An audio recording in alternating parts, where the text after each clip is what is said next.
to get more.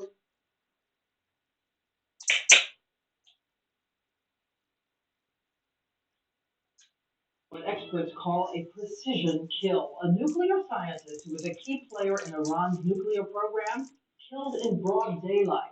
And tonight, the dangerous tension between the U.S. and Iran has ratcheted even higher. Iran pointing the finger squarely at the U.S. and our allies in Israel. ABC's Martha Raddatz has been tracking this story all day for us. Martha, good evening. Good evening, Diane. It is a new and terrifying twist in the nuclear standoff with Iran. The covert war to slow down Iran's ability to build a nuclear weapon could instead prompt the regime to strike back. The assassination targeting was so precise that the car the young scientist was riding in was left almost intact, but Mustafa Ahmadi Roshan had no chance of survival.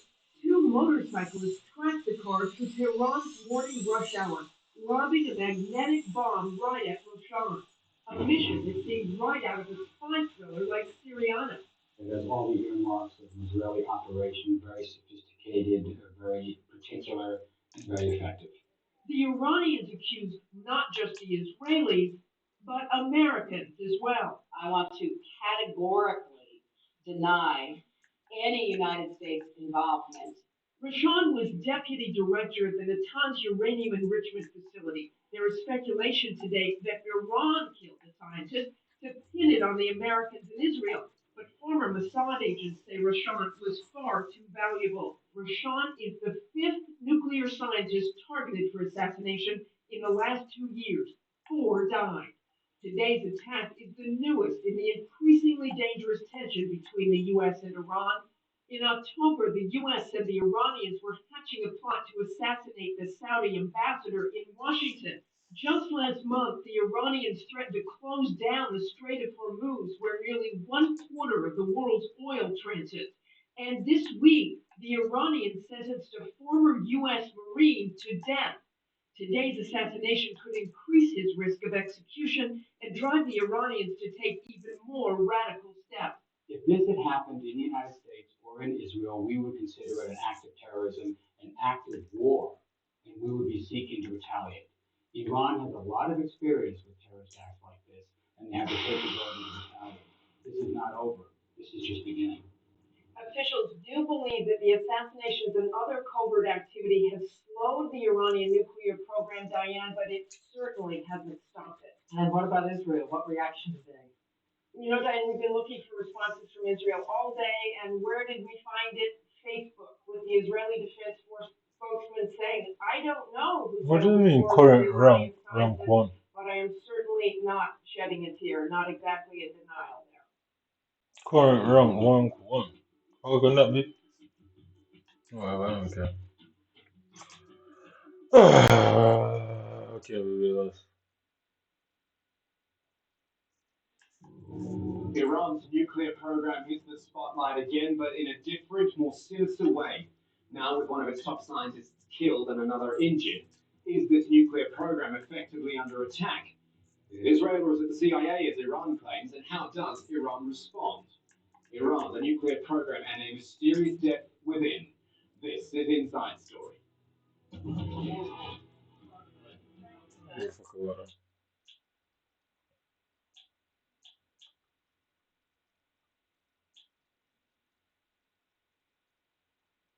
One single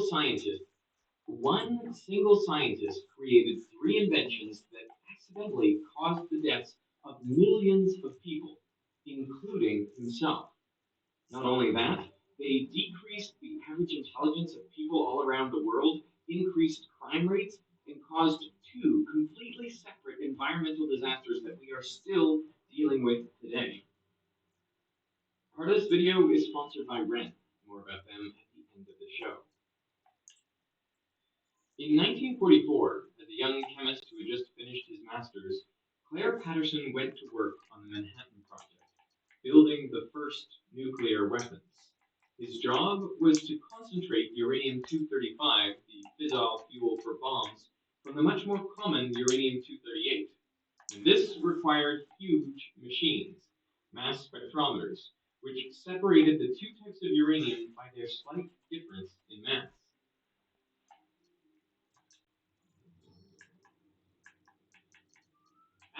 war, Patterson went back to grad school to get his PhD. He picked a research project that would take advantage of his experience with mass spectrometers, measuring the age of the Earth. Radioactive rocks are effectively clocks. Uranium-238, for example, decays into thorium, and then protactinium, and then 12 more decays, until it ends up as lead-206, which is stable. The rate of this decay is consistent and can be measured. It takes 4.5 billion years for half of a sample of U-238 to decay into lead-206. Patterson's PhD project was to determine the age of the Earth by measuring the ratio of uranium to lead in primordial rocks. But to calibrate his instrument, first he used zircon crystals whose ages were known. Zircon is ideal for this purpose because when it forms, it contains trace amounts of uranium but absolutely no lead. So any lead that you later find inside a zircon, you know must be the product of a uranium decay. Patterson was tasked with measuring the lead content, and another student, George Tilton, measured uranium. Tilton's uranium measurements were fine. They matched predictions. But Patterson's lead measurements were all over the place, and they were many, many times higher than they expected. Okay, George's uranium, my lead. All right, Patterson. There was lead there that didn't belong there. So where was all this extra lead coming from? That mystery would take over the rest of Claire Patterson's life and bring him to the literal ends of the earth. In 1908, a woman was driving across the Belle Isle Bridge in Detroit when her car stalled. A passing motorist stopped to help. In those days, cars needed to be hand cranked to start. He knelt down and turned the crank, and the engine roared to life, a little too suddenly. The man couldn't get out of the way, and the crank handle hit him in the face and broke his jaw. He died as a result of his injuries. His name was Byron Carter, and he was the founder of his own car company, so he was well connected in the Detroit auto scene. He counted among his close friends the founder of Cadillac, Henry Leland. Leland was so distraught over his friend's death that he resolved to eliminate hand cranks from his vehicles. Leland hired Charles Kettering to create a self-starting car, and by 1911 he had a working prototype. Hand cranking was difficult and dangerous, and this led to men. But a car starting changed everything. The world's first crankless car was the Cadillac Model 30. It was much more powerful than cars before it. It had a top speed of 45 miles per hour and 40 horsepower, double the Ford Model T. The Model 30 was a huge success for Cadillac, doubling the company's annual sales. Hello. Are you ready? Let's do it. I can explain what happened. This is exciting. Well, something like that. Dream all day? Pluto TV. Improve employee and customer experience with Voice AI. From sentiment analysis to storing and analyzing conversations, your service team gets the insight they need to improve customer engagement. Have smarter, more personalized conversations at scale with Vonage. Learn more at Vonage.com. But it had a problem. It was deafeningly loud. In internal combustion engines, a piston compresses the fuel-air mixture, which is then ignited by a spark from the spark plug. The expanding hot gases push the piston back down. The problem with the Model 30 engine was it compressed the fuel-air mixture more than previous models. So much, in fact, that often the fuel would spontaneously combust before the spark from the spark plug. So rather than orderly, perfectly timed explosions, you get multiple haphazard combustions leading to turbulent pressure waves inside the cylinder. The resulting sound led the problem to become known as engine knocking. Knocking wasn't just hard on the ears, it hurt the engine's performance. It reduced power output and lowered fuel efficiency. The vibrations also damaged the piston and walls of the cylinder, shortening the life of the engine. The good news was that engine knocking could be corrected by changing the fuel. Different fuels can withstand different levels of compression before detonating, And heptane, for example, will spontaneously combust under only a little compression. Isooctane, on the other hand, can withstand a much higher compression ratio before it autoignites, so it's much less likely to cause knocking. To quantify how much compression a fuel can withstand, scientists came up with the octane rating system. They arbitrarily set isooctane to have a rating of 100 and N-heptane a rating of 0. Now, real fuels aren't made up of only these two ingredients. They're a mix of lots of different hydrocarbons, but the octane rating tells.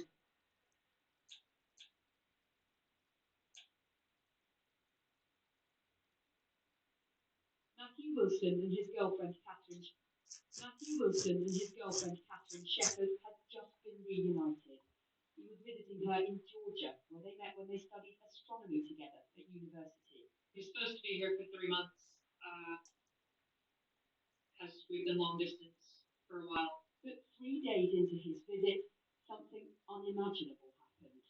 As the couple lay in bed, they were woken up by the sound of gunshots coming from another apartment building nearby. Somehow, a bullet found its way through a wall and hit Matthew in the head. I held him for another 20 minutes while we waited for the ambulance. And while we were waiting, there were more gunshots fired. Yeah, and I was just trying to keep him there, talking to him. The 31-year-old from Surrey was taken to hospital, but doctors couldn't save him. His family has this message as letter fired the shot. I'm not great because guns are weapons and they're dangerous. And because of their actions, we have lost a really bright son in our nation. Police have described what happened here as a random, reckless act. But Matthew's family say they will never recover from its consequences. So indeed I do.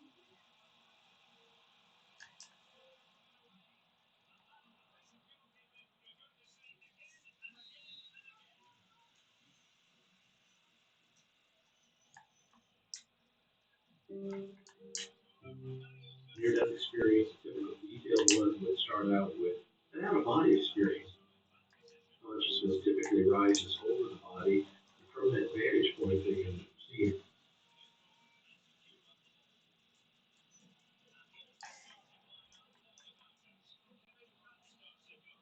The next speaker is regarding the king of Muksan Fakhrizadeh are nothing short of astonishing. If accurate, we're speaking about the hit without any force.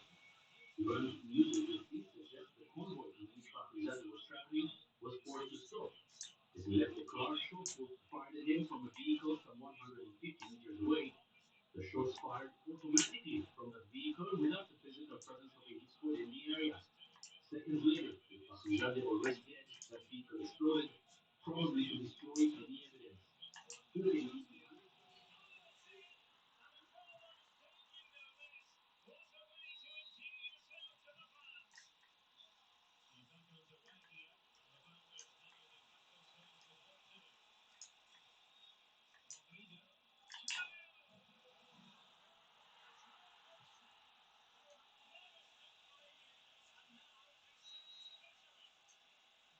He's one of America's most legendary explorers, Meriwether Lewis.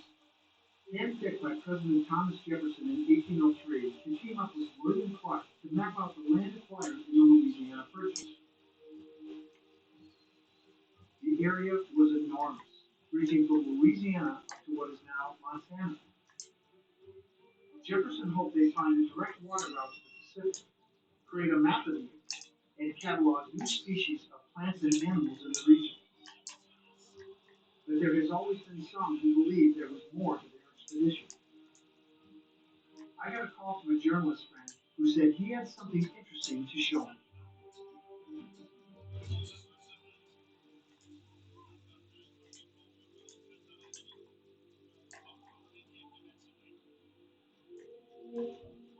We got something I want to show you here. Take a look at this. I borrowed these books and I'm going to show them to you. What is this? What you're holding there is the first edition of the Core of Discovery by Lewis and Clark. Really? Yeah. Wow. This is amazing. Does this chronicle everything that they saw? Well, see, that's the point. It may not chronicle everything. What do you mean? Well, it It means that there are missing pages in Merriweather Lewis's journals. Do we have any idea what is in those missing pages? We don't have any idea what's in it, but he could have known something. He could have found something that would be so frightening to that day and age that somebody might want to kill him for it. Okay, I know that he died in 1809, and this would have been about 3 years after they came back from the expedition, but I thought it was suicide. That's what I've observed, the prevailing theory. And that's where the evidence seems to point. We do know that Thomas Jefferson tasked the Corps of Discovery and Lewis and Clark with finding out about tribes, the flora and the fauna in the West, but he also tasked them with something very unusual. He said, I want you to look for any possibility of Welsh settlement in the West. Pre-Columbian Welsh? Pre-Columbian Welsh. Let's say they found that.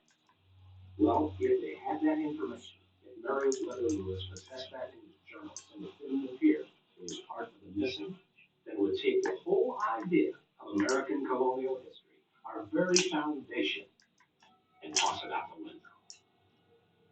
Wow. That kind of discovery could have gotten Lewis killed. You know what we call that? Motive. It's a shocking theory. Did Thomas Jefferson send Lewis and Clark on a secret mission? Did the president want them to find out whether the Welsh were here before the original colonists? And could whatever Lewis found have led to his murder? Well, this is really fascinating stuff. But I'm a geologist. I was looking for a geologist because I think one of the answers rests in a stone, and if it's authentic, may suggest some evidence of pre-Columbian Welsh settlement in the United States. It's called the Brandenburg Stone, and I'd like you to take a look at that. Where is the stone? In Kentucky.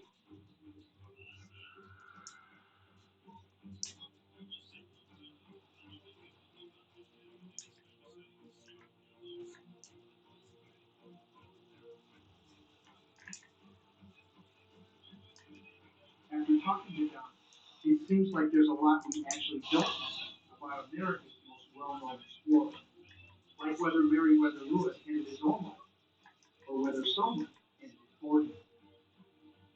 If he found evidence the Welsh were in America in pre-Columbian times, it could mean they staked a prior claim to the land Jefferson just spent $15 million on in a move that would double the size of the United States. The missing journal pages could be a clue, and so could this Brandenburg stone. A stone inscribed with what could be a land and possibly written in Welsh.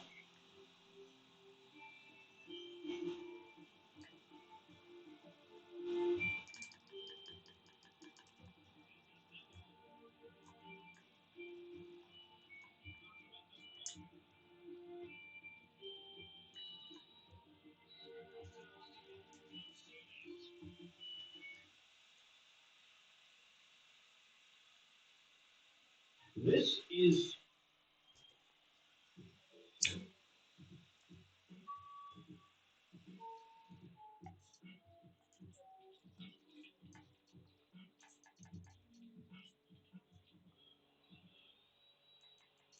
This is Sergei Protosenya. Until recently, he lived comfortably in France with an estimated wealth of more than $400 million, money he made as a former top manager of the Kremlin-connected Russian gas giant Novatek. He's basically the textbook example of an oligarch. On Tuesday, he was found dead in a rented villa in Spain. According to the Spanish news outlet Telecinco, Spanish police found his wife and daughter dead with axe and knife wounds inside the villa, Protosenia hanging by a bathrobe in the garden. Spanish police believe this is an isolated case of domestic violence and say this is not connected to any criminal gangs or similar cases. This is Vladislav Avayev. He was the former vice president of the Russian Gazprom Bank, which is the bank connected to Russia's biggest oil company, Gazprom. It's Russia's third largest bank. Now, before that, he worked in the Russian office of the president and in the state Duma. You know, On Gazprom Monday, was from there. So. he was found dead I tell you, so in you can't his trust luxury him. apartment in Moscow, along with I his mean, I pregnant understand. wife and 13-year-old daughter, who had And I cerebral have things palsy. there so where they belong to Agencies people when I worldwide claim say to that all three run died war from against bullet you know, mad wounds and people. that 13 guns were discovered at the scene, including one that was found in Avaya's hand. They also report that the apartment had been locked from the inside, making it possible, in their telling, that anyone but Avaya could have been involved. Now, these could absolutely be totally unconnected cases of men killing their families and then themselves. What are the odds that two Russian oligarchs with connections to the Kremlin and the oil industry decide to kill themselves within 24 hours of each other? And what are the odds that four has since done so since Putin invaded Ukraine? The Ukrainian-born Russian oligarch Mikhail Watford, who made a fortune in Russian oil and gas in the 90s, was found dead in his $23 million mansion in England on February the 28th. And on the day after Russia invaded Keep that Ukraine, quiet, February eh? 25th, the financial director at Russia's biggest oil company, Gazprom, was found dead in a cottage near St. Petersburg. Now, again, these could all be unconnected individual cases of murder and suicide. Both domestic violence and suicide are unfortunately common things around the world, but these cases deserve a little bit of context. USA Today put out an incredible report back in 2017 in which they documented 38 cases of prominent Russians who had died suspiciously in the previous 3 years. They included 10 high-profile critics of Putin, 7 diplomats, 6 associates of Kremlin power brokers, 13 military or political leaders involved in the conflict over eastern Ukraine. 12 were shot, stabbed, or beaten to death. 6 were blown up. 1 died of mysterious head injuries. 1 reportedly slipped and hit his head in a public bath. 1 was hanged in a jail cell, and 1 died after drinking coffee, end quote. The other 16 were reported as either natural causes or unknown. The Committee to Protect Journalists says that in the 22 years that Putin has been in power, 25 Russian journalists have been murdered. A whole bunch of them apparently just fell out of windows. On April 10th, I interviewed the Russian opposition leader, Vladimir Kara-Murza. He's been poisoned twice by the Kremlin. On April 11th, the day after we spoke with him from Moscow, Kara-Murza was arrested. Today we got the news that he faces up to 15 years in prison for breaking a new law against saying anything other than the government narrative about what's happening in Ukraine. Potentially 15 years in jail just for telling me and you the truth. Which is not too far off from the story of the Russian opposition leader, Alexei Navalny, who was poisoned in 2020 and was just sentenced last month to 9 years in prison on completely bogus charges. That kind of thing is just what Russia does. So again, domestic violence and suicide are a scourge of their own, and all of these recent murder and suicide cases should be investigated individually, but given Putin's government's history of making the people who are inconvenient to them disappear, it also makes sense to investigate the possibility that the Kremlin could be involved in these deaths. 4 Russian oligarchs, all with direct ties to either the Kremlin or the Russian oil and gas industry, all met violent ends just since this war began. Watch this space.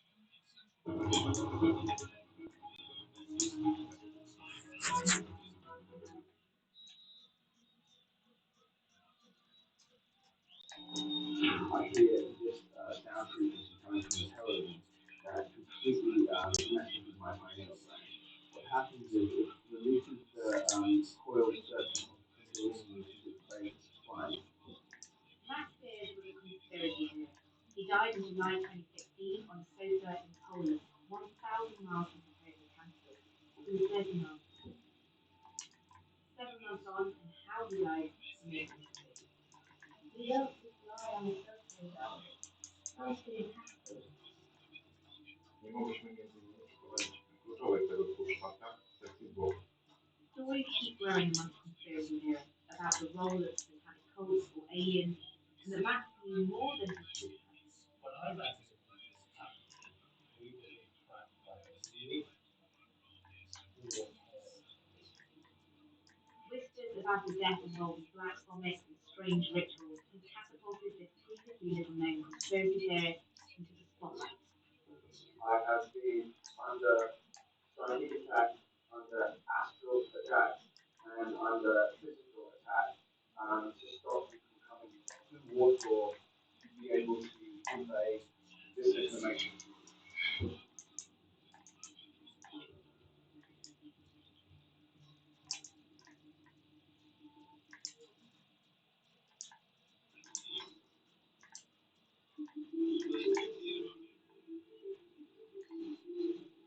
Was it? Especially because he's my personal friend. You know. March of 2008, some strange things started happening to me. I had some extremely vivid dreams, and then I got taken out of my body and shown that my life as I thought it was not what I quite thought it were. A fool that's a kick your ball all the time. And it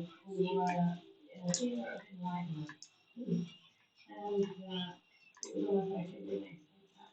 There were values you would not wish for this to be said at the last. And like you want to see people praise and begin grace. And that is what he spoke about. He thought that possibly the more he spoke out, the more dangerous it became. He said, if I don't survive this one, then you can sure that you will into it. I don't know if it's a peaceful or if it's going to turn. I don't know the answers, but something changed. Somehow he got connected with God. And it was 90. I was wondering if I know it's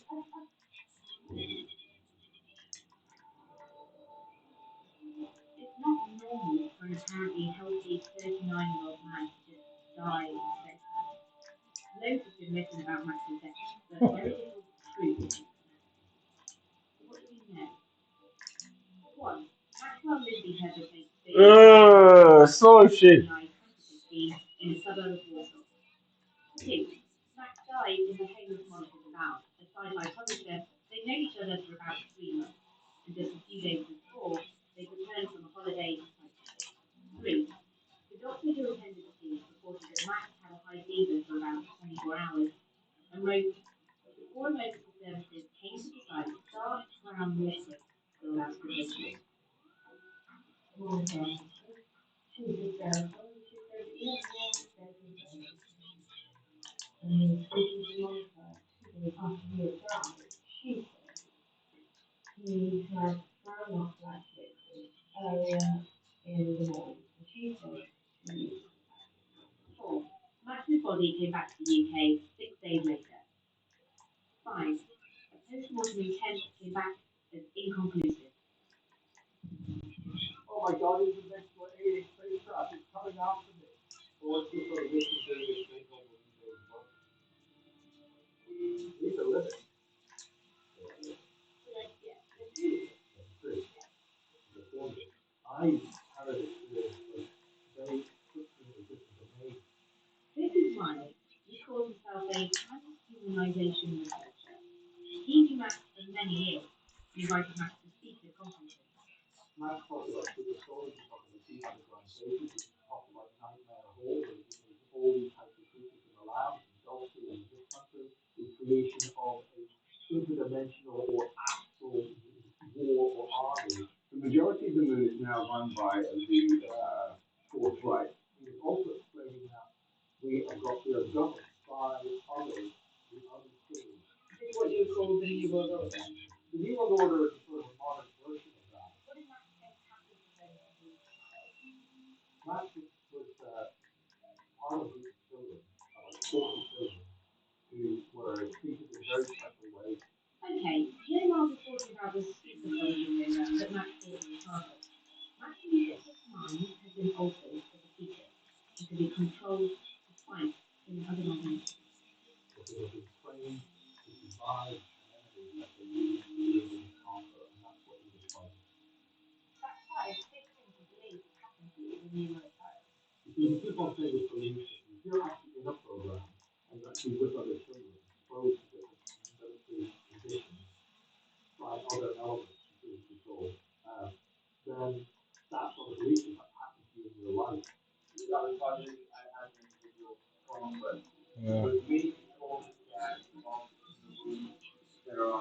number of different ways to traumatize to split the mind of the child so that it creates alters, like maybe like a honeycomb. The reason behind fracturing the mind is so that when the mind is fractured through trauma, the mind fractures itself and creates an amnesiac barrier around that, so that you don't have to keep reliving the experience over and over again. We've got a predator. That predator has arrived and has been farming us and has been planning our demise as parasites for a long time. And that, crucially, is what Max was trying to tell us. So Max has some fairly weird ideas, but I find it hard to believe they're the reason behind his death. There's a man in Poland, however, who might be able to give us some answers. We've learned that the prosecutor's office here have opened an investigation into Max's death, and the prosecutor's just managed to make time for us, and we're heading there to try and find out what he knows to see if he can tell us any more about Max.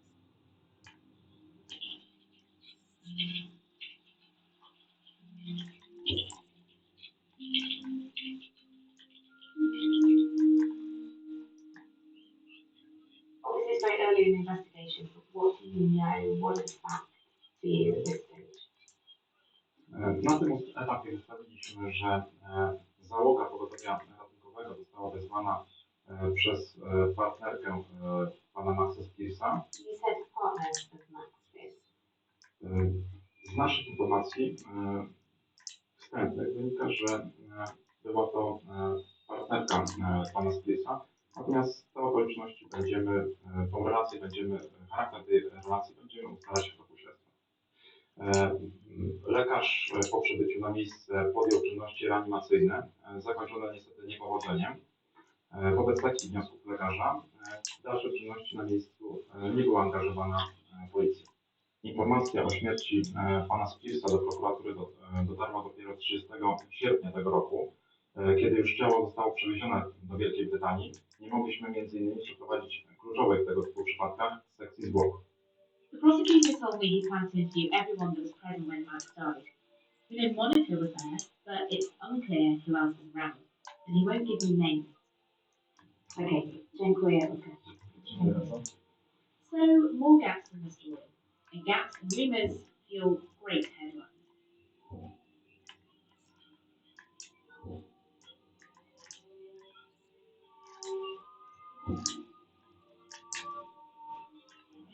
Morning, folks. How you doing?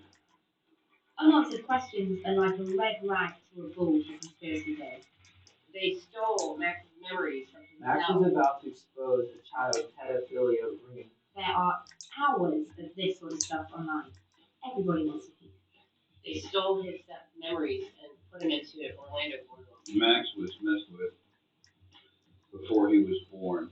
I think Max is going to stick around for maybe 6 months out of body. His DNA was genetically manipulated. Right. Okay, but we are still talking about a real person here. Max was a father to 2 boys and he was a son to Vanessa, and his life revolved around his family, as well as his obsession with conspiracy. It was always a heart. Everything comes from the heart. That's the son. The sad part for me is that I think somehow he got connected with the darker side. Did you worry about his mental health at any point? Yeah. He suffered from anxiety, no question. I want to know what happened to Max Spears in his very last days. Make no mistake about it, Max was no saint. And exactly how deep did his anxieties run? It created a really big problem. Really big problem.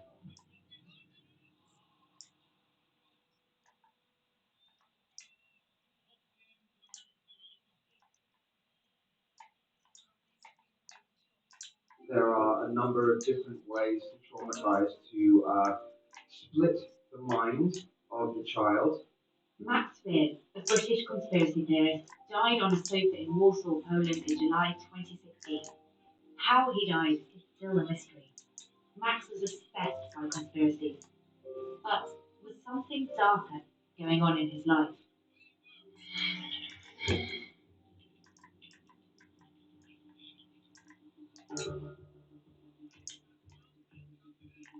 Sometimes he would need someone to sit with him, literally hold his hand, and just be with him for, a couple he would not want to be left. He was very much foresight. One night, a boy was sleeping and he saw light beaming through his window. They used to look for flying saucers out the window. The Lord stares over the ocean and people with big binoculars and look together. He looked up and he caught a glimpse of a flying saucer. The monkey got up and went to look what he saw. He would imagine himself to be Trippi Talker, who had the Buddhist power, and he saw himself as that. So he was showing interest in otherworldly stuff. The women coming out were people, but I noticed they had a sort of V shape on the neck. I ran home to tell anyone. Next morning, I found out they were from this earth, that they had been bitten by some sort of creature. I remember seeing a lot of witches. I would be taken out of my bed. I'd sort of float up above my bed, through the roof of the house, up further and further, and I'd go through a set of black clouds. When they were bitten, they were brainwashed. And he would make me laugh all the time. We would play little games. Yeah, there was definitely a father who absolutely a protector of me. He was absolutely outstanding to me. Me and him were incredibly close. I mainly think about him the most when I'm by myself, actually. It's kind of one of the hardest things to do when I'm alone.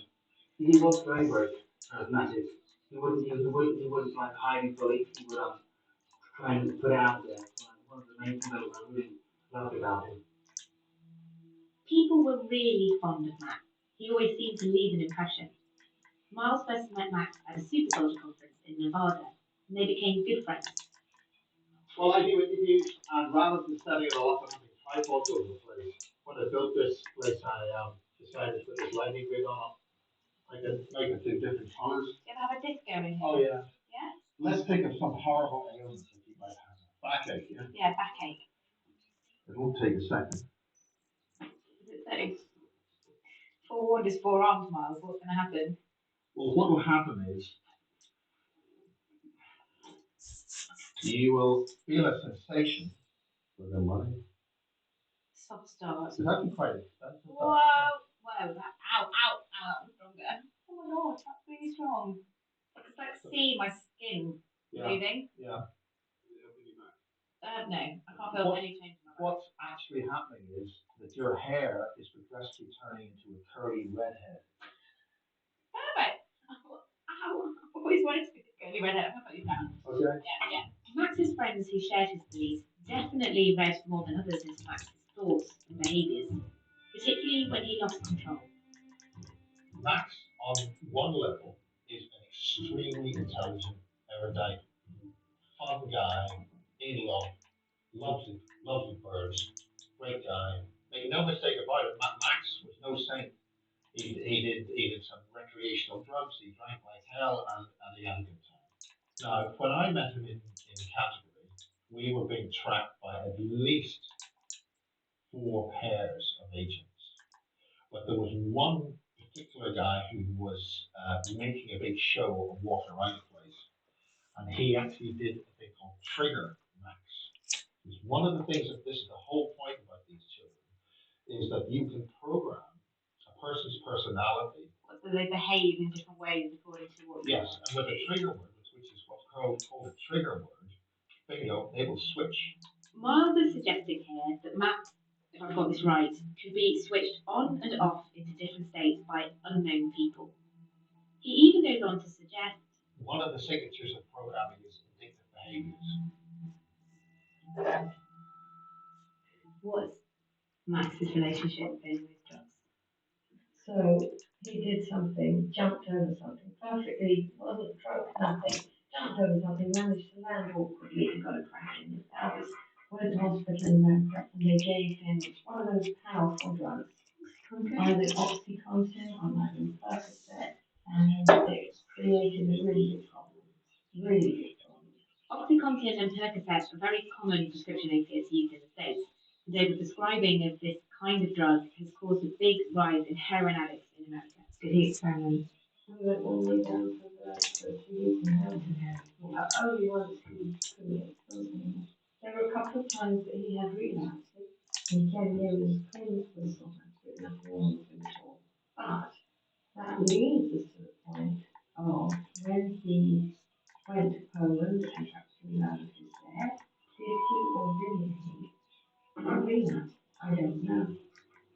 Matt had got help for his addiction in the past, but the way that Miles talks about it, that his addiction was actually controlled by extraterrestrial forces, pretty extreme.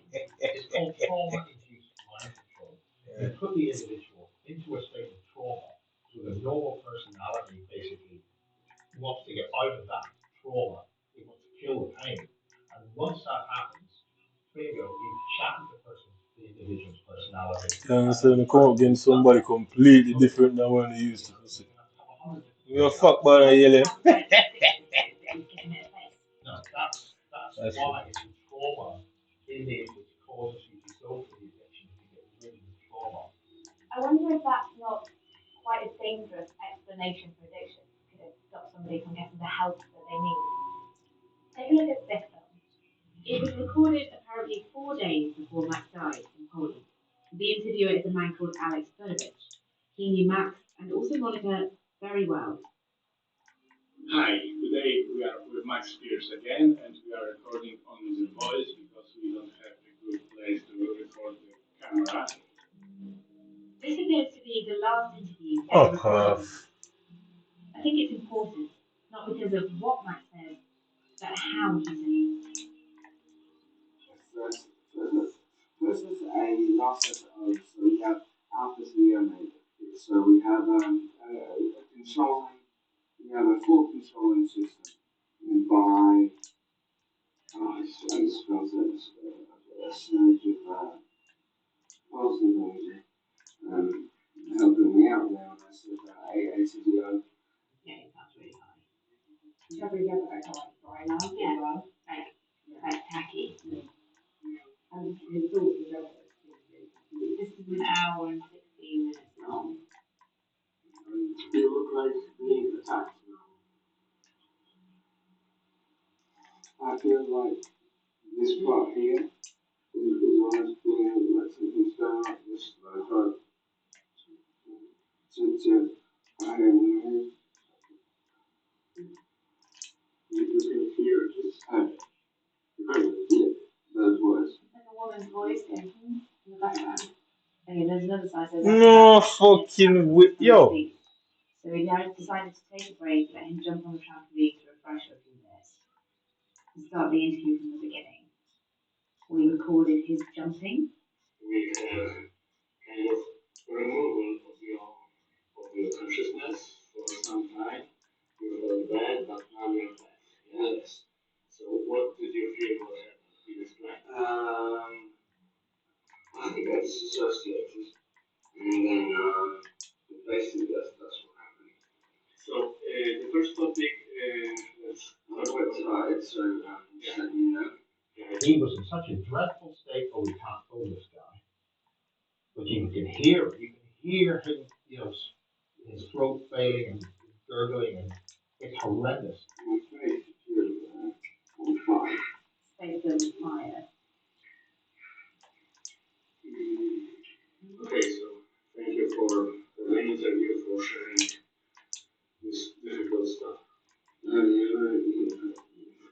Very incredible. Thank you. I think he sounds as if he's got drugs in his system, no question in my mind. And I can't believe that anybody would release an interview like that. After he died, as after publishing it. Yeah, 3 days after he died, yeah. 2 or 3 days after. Yeah. My belief is that was probably, I think he's dying in that. So another reason why I want to listen to it. I think that was it. Alex Burdovich doesn't want to talk to us about Max at all, but I'm hoping Monica DeVal can help shed some light on Max's last few days. We know she was there when he died. Were those some of final words of Max Beard? And will any of the people who were last with him break their silence?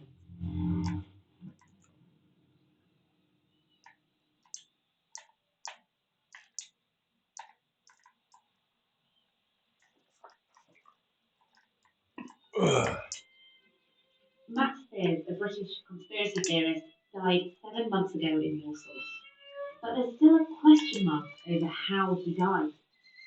Had Max relapsed into drugs in Poland? And who was he with? A descending silence is making it hard to get to the answer.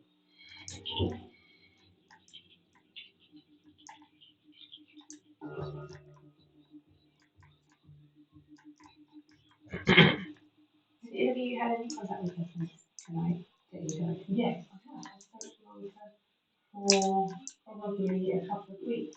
Yes, she was kind. She lived in a lovely house, and she said to Max, come stay here for a while. Got a couple of good business things that we can get going. I think it was just a business relationship. No, I don't. I believe there was a lot of pressure from the other side, not from me. Why did he want to stop being in contact? I don't know. Okay, then, man. But I know that there's been a lot of people suggesting a lot of things. Involving a lot of things in that direction. I'm sure that she wants to go very well. Some of the people caught up in Max's story have been attacked or accused online by other conspiracy theorists. It's all got pretty bitter from what I can see. Monica's certainly not alone in going quiet. Perhaps she's afraid. But as far as we know, she was the last person with him. Vanessa told me that Monica sent her Max's phone and computer, so that the laptop had been almost completely wiped. Maybe by Max, maybe by someone else. I head to an address where we think Monica may have lived. This is the only house we can find in relation to Monica's house. The only address that we can find with any connection to her name. So we don't know if this is the place Max died, but it could be, and that's why we come here today. We know that he died in this area.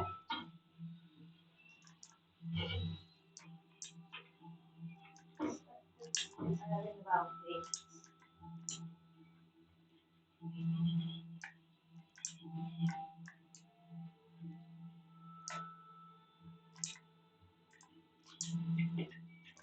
Why the man them do this? So? I can leave them a note. Hi, you called earlier from the BBC. Please get in touch with us. Why do you take shot from this? Why is he trying to take shoot from this one? Monica is absolutely vital to the story. Monica and Max had some sort of a connection. Oh. And if I can find out what that was, then maybe I can find out more about Max Fuck off. and who he was.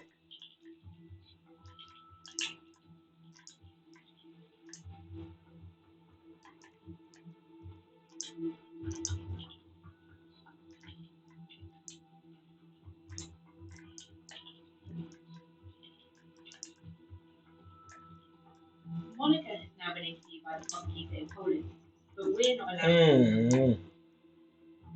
There are, unsurprisingly, some theories that the authorities bumped Max off because of what he knew. There's no evidence of this, and even in the conspiracy world, not everyone thinks Max was credible. We think Mr. Spears is not a credible person, and we base that on the fact that he seems to collect the research of other people and presents it as his own. And the super soldier is about having special powers, superhuman powers, right? So obviously, you can imagine how easy this would be to verify it. Did anyone ever ask him to show his gun? As far as I know, not really. You see mine? Very sure of it. As you can see, everything's still as clear as mud. It's hard to work out what happened in Max's last 3 months when he was based in Poland. We know he was in a sort of relationship with Monica. There's a question mark over whether he relapsed into drugs. And what drew him to Poland in the first place? Why do you think Max was so drawn to Warsaw, Poland? Is there a particular vibe here around I'm not sure about the vibe. Poland seems to be a very diverse country after the how Poland started to be a communist country. In society, there were communist 50 years of distrust towards the communist government. It was very controlled was over, and there was a lack of political freedom in Poland. So after the transformation, when things changed, many people were still Oh, and get you the center. towards the government. Distrust is something we're definitely coming up against. There's a confluence of conspiracy theorists or truth seekers happening in Warsaw. Yo, fuck Initially, off. they were up for coming and filming, but they changed their mind. We're not welcome even to listen. The shutters are coming down. I really wanted to go to the conference, just to listen, just to see what it was like. But they're obviously quite suspicious of the media. We're probably part of the New World Order, as far as I'm concerned. So we can't go. But I want to be there. No, I'm no way. I'm fucking it. It's what gave us last week. It was hard. I mean, who's not fascinated in a story that possibly involves aliens or satanic cults? At the end of the day, though, Max died in July. And I do worry, and I'm curious whether all of these stories are actually overshadowing the truth of what actually happened. Yeah. So this is the building where Max gave his last lecture in Poland. We know there are people who knew Max inside the conference. They really didn't want to hear. But that doesn't stop us going inside and retracing Max's steps. 6-7 months ago, Max was standing pretty much exactly here. From what we've seen, this is one of the last photos of Max alive. Something definite about Max is finally he felt really accepted here in Warsaw, and he felt he found some people he could talk to about his beliefs about the world, about himself. Having recognition. Doku is so difficult to stop. Very important thing for Max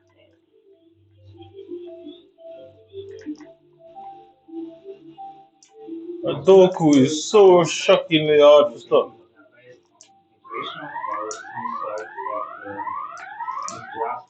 We call this type of reasoning monological belief system. So this is a view that world is ruled by conspiracies.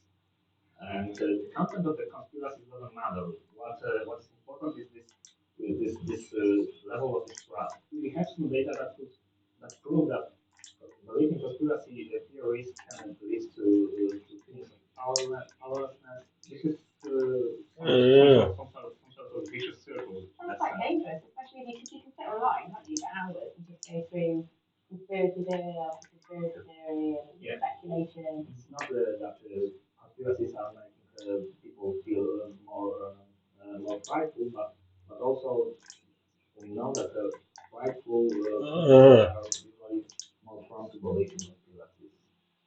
Max's mum Vanessa knew that he was sometimes. What's it? Yeah.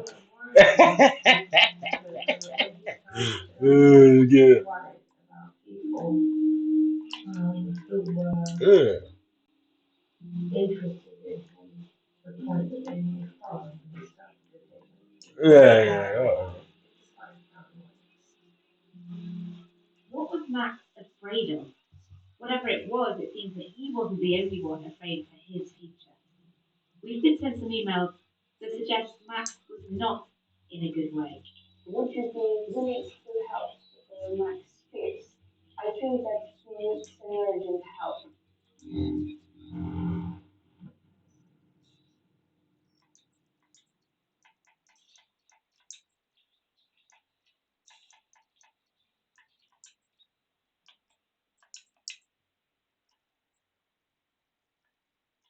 Try the AWS free tier and discover how AWS AI and machine learning helps make accurate predictions, turn text into speech, automate image and video analysis, improve customer experiences, and more.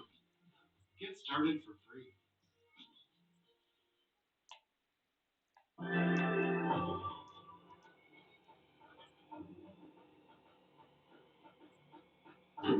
In Arizona, a shipment of money vanished into the high desert, along with the two men hired to guard it. The FBI didn't know if the guards were participants or victims of an ambush.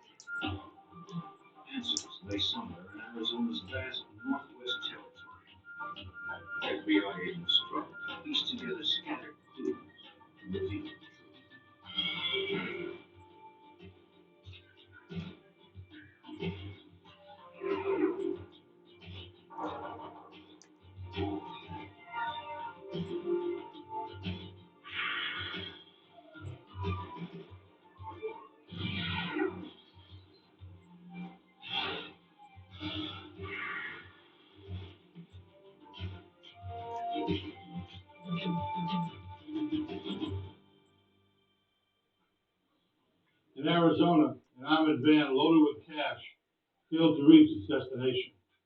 Authorities suspected an inside job. When the vehicle was recovered, with the drivers and the cash missing, those suspicions grew even more. I'm Jim Kelstrom, former head of the FBI's New York office. This well.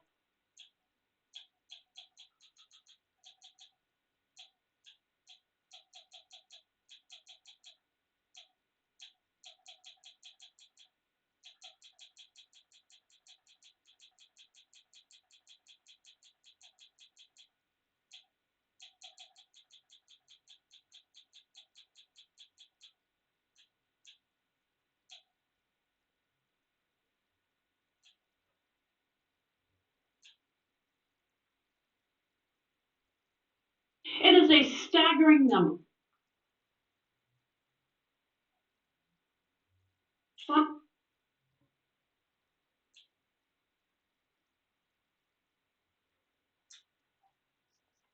This past week, Yevgeny Prigozhin, the Russian mercenary leader who led a failed rebellion against Vladimir Putin, died in a suspicious plane crash.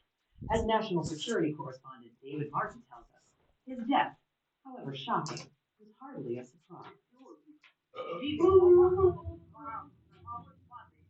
When the plane carrying Yevgeny Prigozhin fell out of the sky Wednesday, no one doubted for a moment Vladimir Putin was behind it. CIA Director Bill Burns had predicted as much weeks ago. Putin is the ultimate apostle of payback, so I would be surprised if Prigozhin escapes further retribution for this. When Prigozhin rode away a free man after leading a short-lived mutiny against the Russian military, Burns knew it was only a matter of time. Putin is someone who generally thinks that revenge is a dish best served cold. Putin runs Russia like the godfather of crime family, littering the landscape with violent deaths, mystery illnesses, and dubious suicides. More than 24 by U.S. count. My son died yesterday, and he was killed by a little tiny nuclear bomb. Alexander Litvinenko, a former Russian spy who had defected to England, died in 2006 after drinking tea poisoned with a radioactive substance called polonium. I can't really be bothered to play FIFA, but whatever. Has your wife ever had any suicidal stuff? Oh, can't be lost. Can't.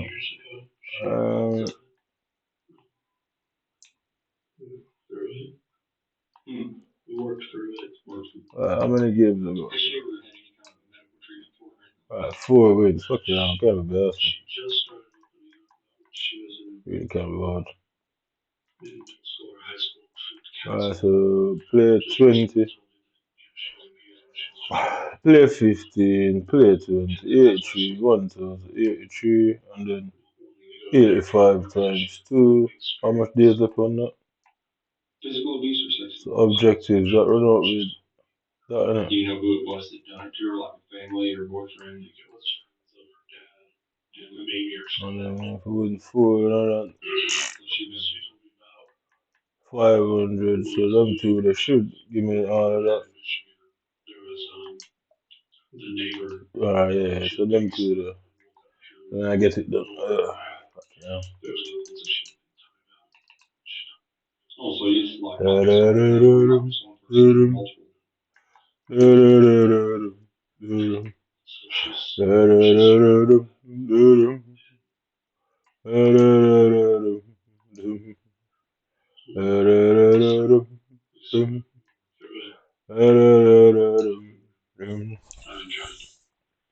Alright, league minimum for play some same country region minimum 3. Play from one club minimum 2 rare players. Fuck off, I can't even be a butter. Well, what is it though? Was it team over? Have you ever read the book Five Love Languages? I think I've heard of it. I think I found it on the website. I think I found a quiz for it, and then with the she and I actually took it a week or two ago. Okay, so recent then. What was her love language? There's, I'm trying to remember the 5 of them. There's words of affirmation.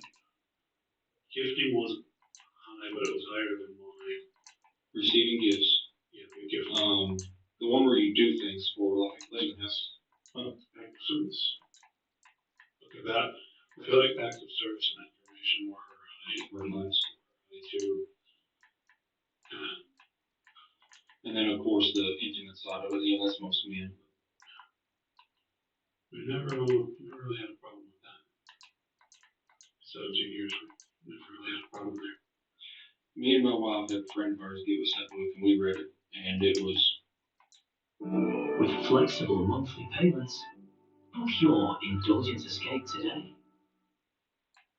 It kind of puts things in perspective, like, because you're raised a certain way by your parents, and she's raised a certain way by her parents, and you know, I mean, you kind of got to understand this is how this person thinks or perceives or whatever. So it really helped us because my wife's grandmother always bought her gifts. Like they never said I love you. They never they didn't come up and give you a hug. You know, they just like their way of showing love was, you know, hey, here's a birthday present, or here's a gift, or here's this, and so that's how she. And so, you know, it kind of opened my eyes a little bit on, okay, let me see things from her perspective instead of mine.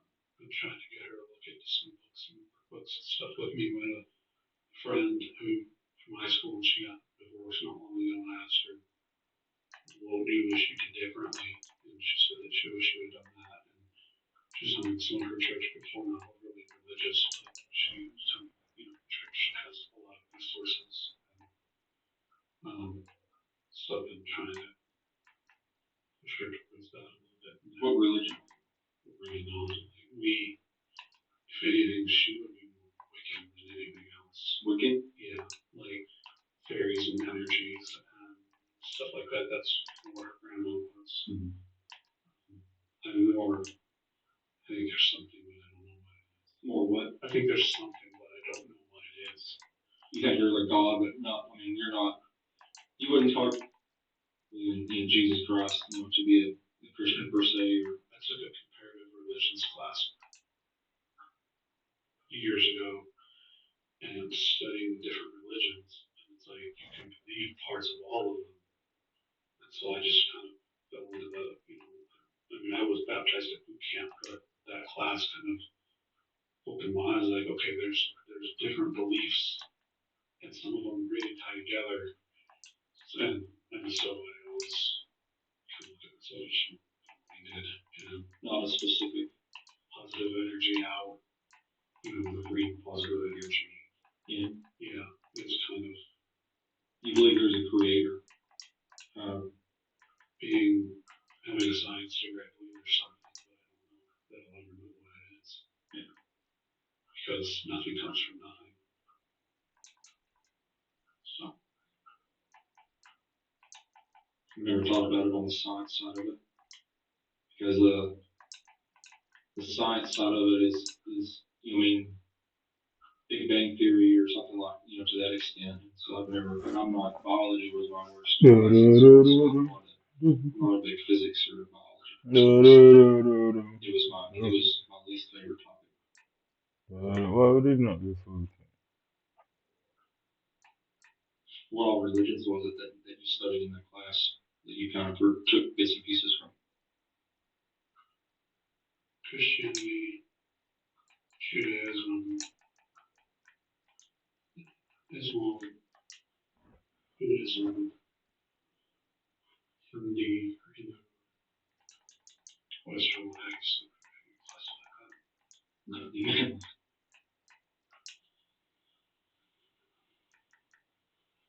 Did you ever read the Quran? I know Quran. Am I saying it right? Is it Quran or Quran? I think it's Quran. I never read it. I just kind of. Why him and him wouldn't get full cab? And him get full. And for some reason, it was a popular thing among them to read the. Okay, now I can't remember.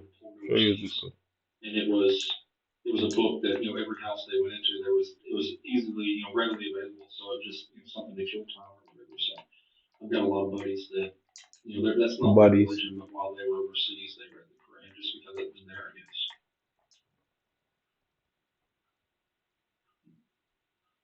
Well, Mike, can you just walk me through what you do remember from today, and that way we can kind of try to piece together what we're here today? Working, talking with my coworkers, or took a shower. I get back down to life and I'm talking about when I buy a new mattress. Why you can't get what the fuck, bro? Every time I get this card. This shit, man. Is it normal for you not to remember your day? You feel like it happened the other night. When my best friend came over, I was still awake. It was, I don't know what time it was. And they had passed out in the bed, and I didn't want entrance or anything, so I sit on the couch. Before I lay down on the couch, passed out, and the wife actually came I out. can't remember. So let's check on me. She What is goes, the I don't know, passed out. I don't know. I was tired. I remember standing there thinking to get on the couch, and then I woke up on the back and on the floor.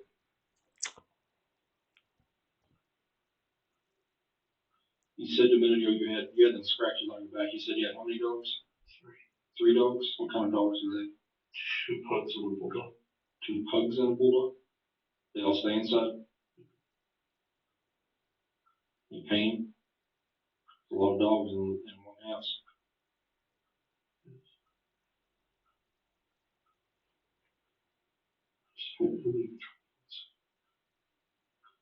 Why do you think you're having trouble focusing, or why do you think you can't remember stuff from that day? It's like you guys trouble remembering stuff. It's not. I do all the time. I do sometimes. I got a really bad concussion in high school. And some of my short-term and long-term memories when I was there. That's one of the areas that pissed me off. Is that we talk and I'm putting stuff fuck off. and then later I want to reiterate every total conversation.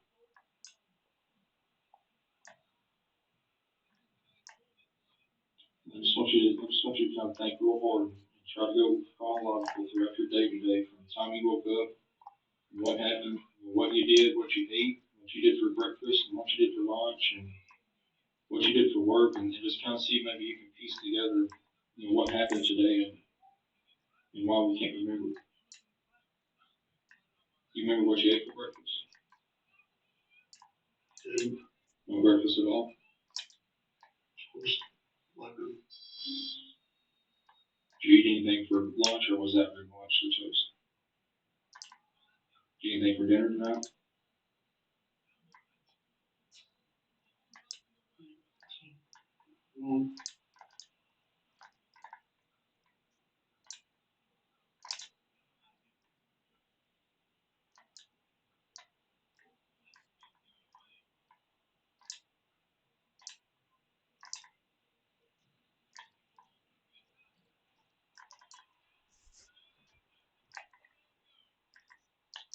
You don't remember at all?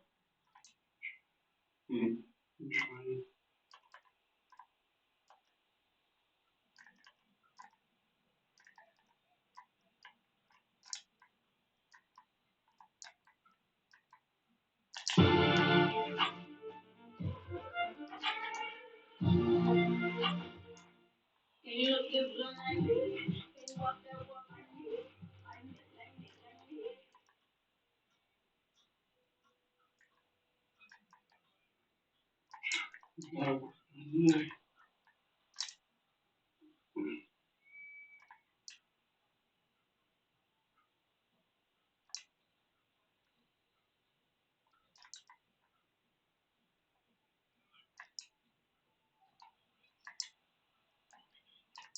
Hmm.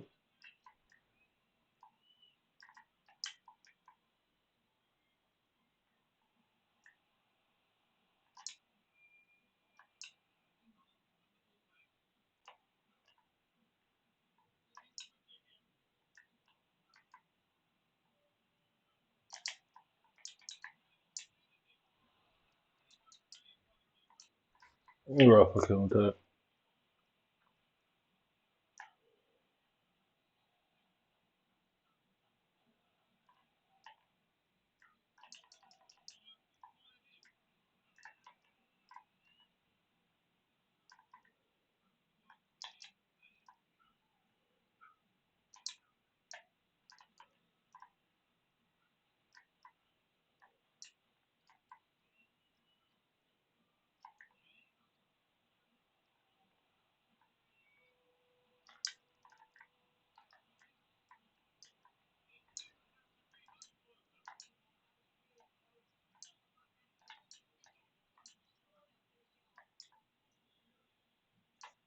Just talk this way, I can't remember, and I don't know what to do. Do you remember the police coming to your house to see them? Or being on the sidewalk in the face? Here, Michael avoids the question. He instead volunteers unrelated information. We have talked about this strategy before in our other interrogation analysis videos. In short, this is a naive strategy that attempts to show one being truthful without having to answer a question truthfully. It's as if to say, let me tell you about this one verifiably true thing that happened instead of answering your question. You see, I'm being truthful with you. Now, as for your question, I cannot remember. And you should believe me because I just told you something else that's true, thereby solidifying my status as an honest person. In my experience, this strategy tends to be much more common with socially introverted suspects and highly uncommon in the most talkative and psychopathic suspects, as the latter group is much more confident in lying directly. Michael, you look at me. I'm gonna be honest with you. Can you be honest with me? You called 911 tonight, 911, and you told the dispatcher that you wanted to kill yourself. Do you know why you would tell them that you wanted to kill yourself? In the last 10 years, I've been 3 times and I wanted to kill myself. If I said that tonight, if you want me to be honest with you. In the last 10 years, you wanted to kill yourself 3 different times? There's 3 moments. 3 moments? I never did. What are those 3 moments?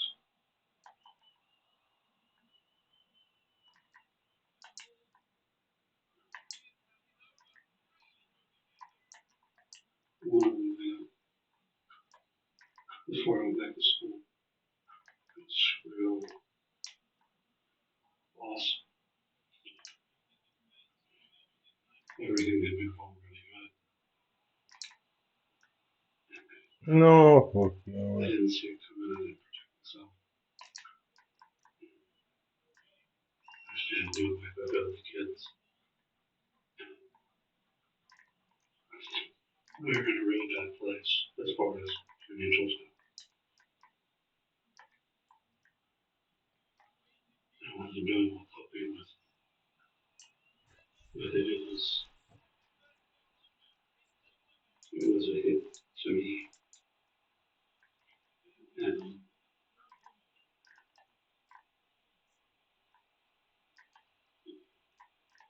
there have been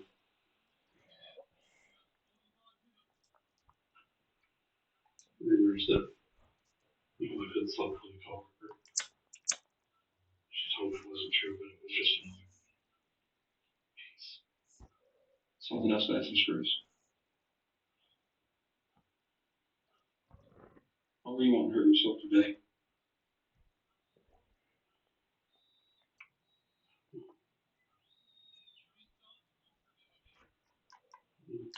You want to help you out, you gotta remember.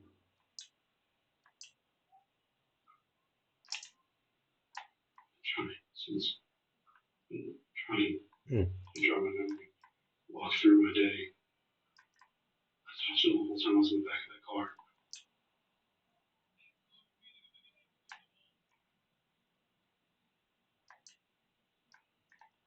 It's happening.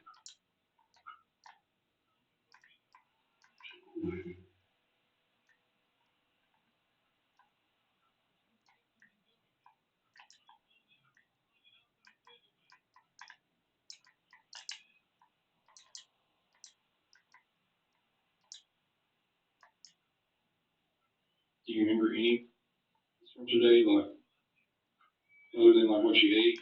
Did your wife work from home today too? Or she going to? She works remote. Did she? Yeah, remote. She do that today? Every day. What are her off days? Saturday is on there. So she worked today then. So today's Friday. Do y'all work in the same room or separate rooms? This week we worked in the same room, just trying to save electricity and heat and everything. That's been going on for the weather stuff. So we were trying to condense where we were so we didn't have to heat as much and use as much electricity. So I sat in the chair and she was on the bed. And we were being pretty playful, bantering. I remember that. We were sending her some playful texts.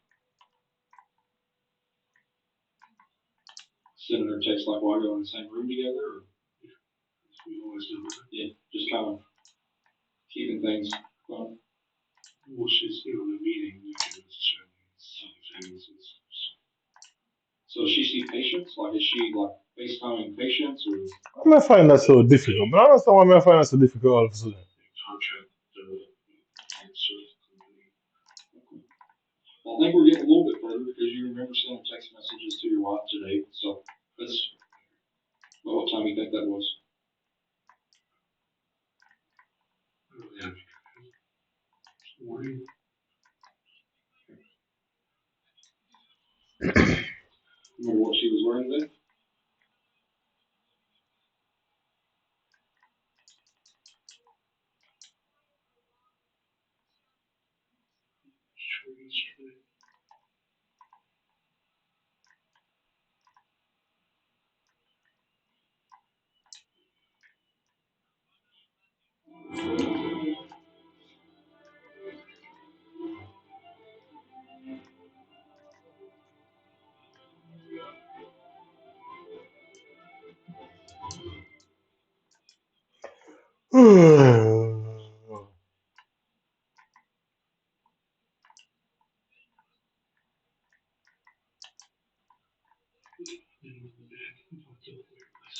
One more time, sir. Talk to her later because I'm in so far over my head. I don't know what's happening. Okay. That seems that's perfectly your right to do so. So we can get you an attorney to and then speak with you if you have an attorney.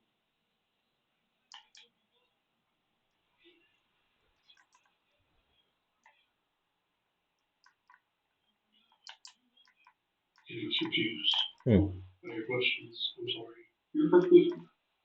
You're going to you are going to be under arrest, right? You're going to be taken over to the Collin County Jail.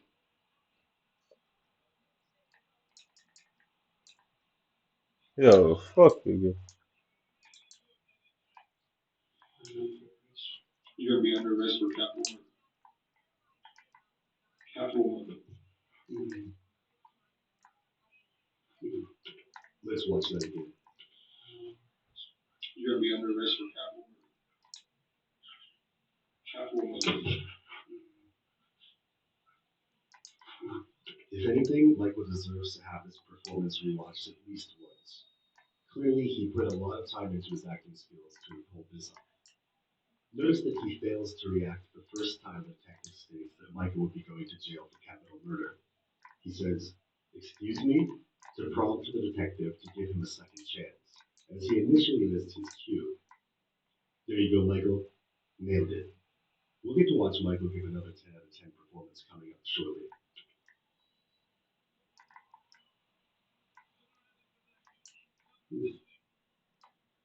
You caught me a minute ago whenever I used past tense instead of present tense.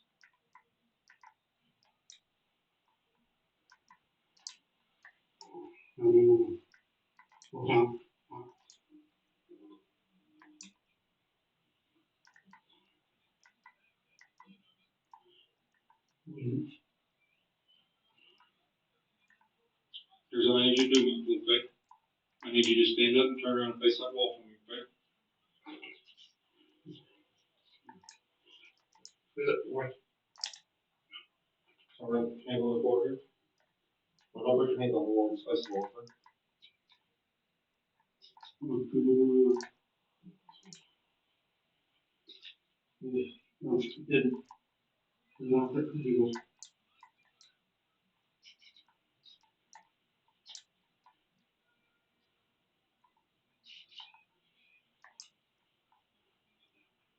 So they don't pop up on your list. No, fuck off. Have Steve, but you agree with me. Why am I get them chances? Thanks very much. Well, I'm gonna get somebody so we can walk you over to jail, okay?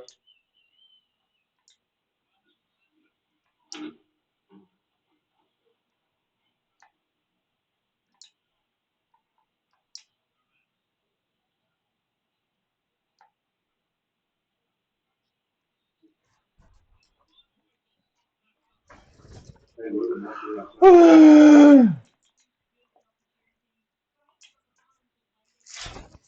What about the yeah. No, fuck off. Okay.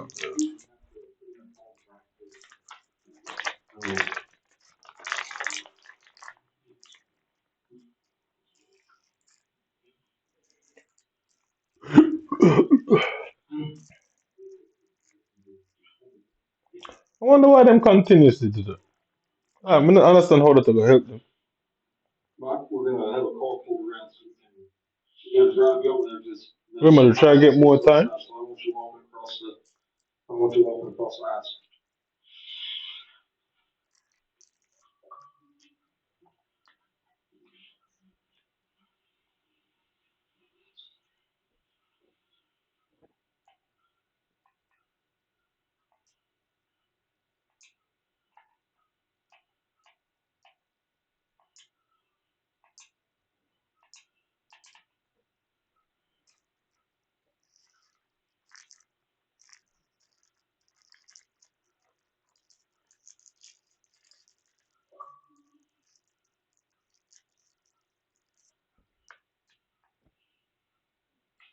Why Xbox couldn't take action.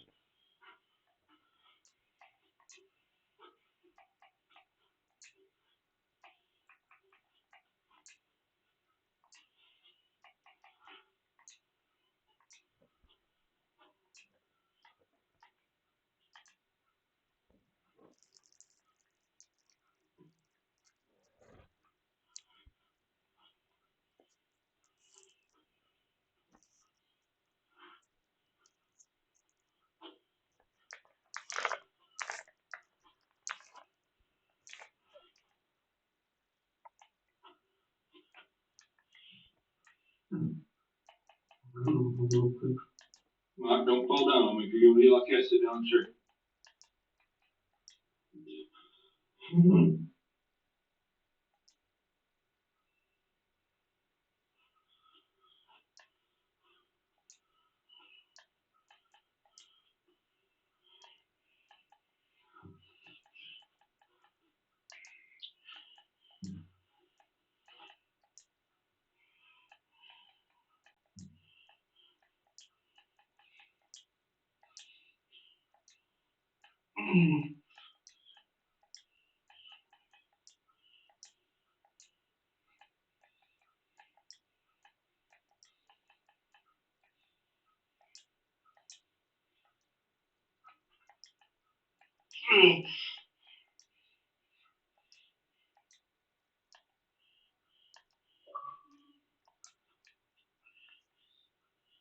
Here come those acting skills I was talking about.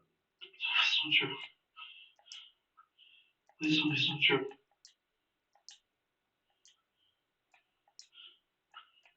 Please.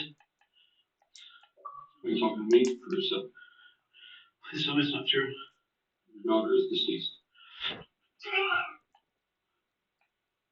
No! I would never. Your daughter is deceased. No! I would never.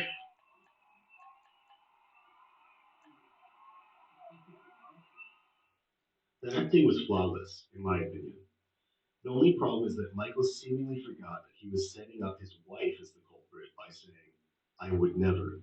Looks like he was too focused on the physical side of acting and let his lips fly loose. After this, Michael is arrested and transported to jail. But you might have noticed that the detective had only mentioned Michael's daughter being deceased. The daughter is deceased. On the way to the police vehicle transporting Michael to jail, Michael asks, "What about the other two, my wife and son?" Detective Armstrong intentionally ignores the question to see if Michael will ask again.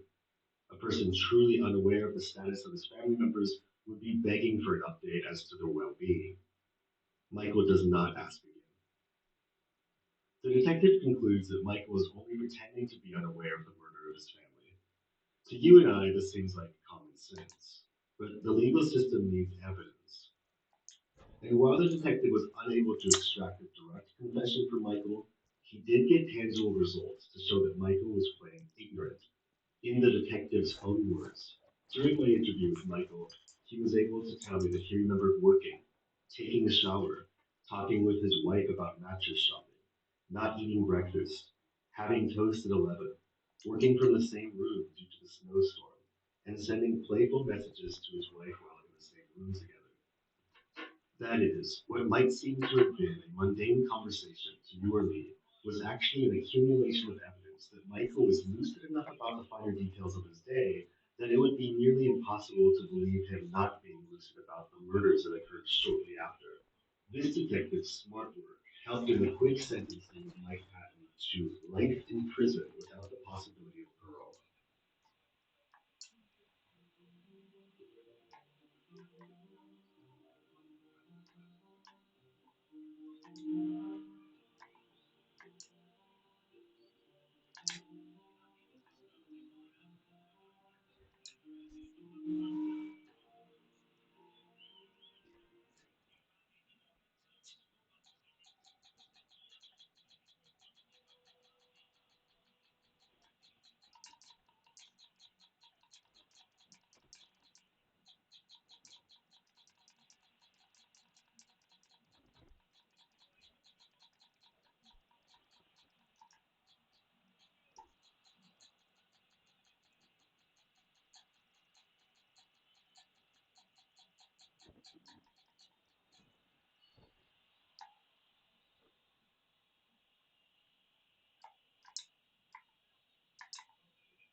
Now, a suspicious death investigation is happening right now in Sacramento County. This is a live look right now at I Street in Rio Linda. And we don't have a lot of details on this yet, but as you can see, there are a number of police cars there. There are deputies as well. Deputies got a call about one person dead inside of a U-Haul truck. You see the U-Haul van there just on the other side of that police tape. We also understand that that truck or that van that you see there has been stolen. And we do have crews on the scene right now working to get more information on you for this, to you on exactly what happened out there. You can stay with us and on abc10.com as we follow this breaking news story. We're back after the break.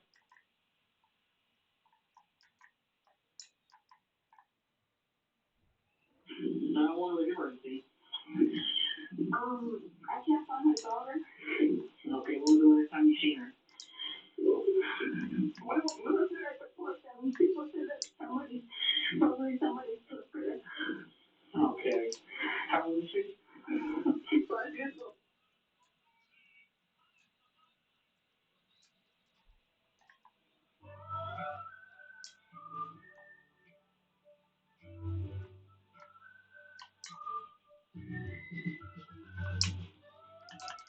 No fucking way. Right now at 5:30, how safe is the Pfizer COVID vaccine? We are investigating the death of a South Florida doctor who passed away 2 weeks after getting his shot. And we have reactions from that doctor's family. And we're also now hearing from Pfizer as well as the Florida Department of Health on this one. Local head investigator Amy Terry is live with what she has learned. Well, Dr. Gregory Michael passed away on Sunday, just a little over 2 weeks after getting a COVID-19 vaccine at Mount Sinai Medical Center. But right now, it is not clear if his death is linked to that shot that he got back in mid-December. The Centers for Disease Control now looking into the death of Dr. Gregory Michael, who received the Pfizer COVID-19 vaccine on December 18th. The 56-year-old got the vaccine at Mount Sinai Medical Center, where he ran a private practice as an OBGYN for the last 15 years. A Facebook post by Michael's wife describes him as very healthy. She says 3 days after getting the shot, he noticed severe broken blood vessels on his feet and hands, prompting him to go to the emergency room. Diagnosed with something called immune thrombocytopenia, which prevents blood from clotting. After 2 weeks of treatment, she writes, he got a hemorrhagic stroke caused by the lack of platelets that took his life in a matter of minutes. A spokesperson for Mount Sinai citing patient privacy restrictions, telling us in a statement, to the extent that we are aware of an incident involving any patient, the appropriate agencies are contacted immediately and have our full cooperation. Florida's Department of Health confirming they referred the case to the CDC for investigation. A CDC spokesperson telling us they will evaluate the situation as more information becomes available and provide timely updates on what is known and any necessary action. The vaccine manufacturer Pfizer-BioNTech also responding in a statement, saying they are aware of the death of a healthcare professional 16 days after receiving a first dose. We are actively investigating this case, but don't believe at this time there is any direct connection to the vaccine, saying there have been no related safety signals identified in trials or vaccinations so far. Well, Dr. Michael's family has asked for privacy during this time. His wife writing on Facebook, he was a vaccine advocate. He was also a father. The medical examiner's office telling us as of now the cause of death has not been determined, and that is something they say could take several weeks. The CDC, of course, tasked with reviewing vaccine safety, telling us their thoughts are with the families. They say to date, more than 5 million people have received COVID-19 vaccines in the United States. Of course, this is a story we are going to continue to follow, and as soon as we get new information, we will share that with you. We are live in Miami Beach. Amy Terry, Local 10 News.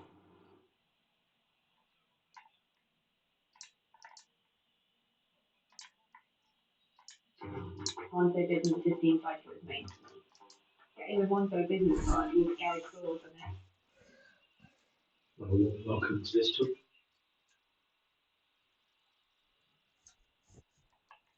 I was kind of shocked when I heard the news. For 8 days last month, Sebastian Fournier was a patient at this Hawkesbury hospital. He is still coming to terms with the fact his lung therapist, someone he describes as professional and funny, is now charged with first-degree murder. The doctor I saw was very passionate about his work and very attentive to his patient care. Alright, man, what the hell is this? I'm actually frightened a while ago. Yeah. This is I was actually frightened. Thankfully, the scope expanded, and now we are looking at multiple recent deaths at the facility. So this is still a very new investigation. Nadler received his degree from McGill University in Montreal in 2010. He went on to do a residency at the University of Alberta in Edmonton until 2014, then headed to Saskatchewan. Documents from that province's College of Physicians and Surgeons show he was charged with 2 counts of unprofessional conduct. A report shows Nadler used misogynistic profanity to describe an attending physician at a Saskatoon hospital and said he felt like slapping her. He resigned from the residency program in 2018, ended up in Reno, Nevada, where he was employed as a geriatric fellow at the university there. He returned to Canada and was licensed last year in Ontario. It's unclear when he started working at the hospital in Hawkesbury.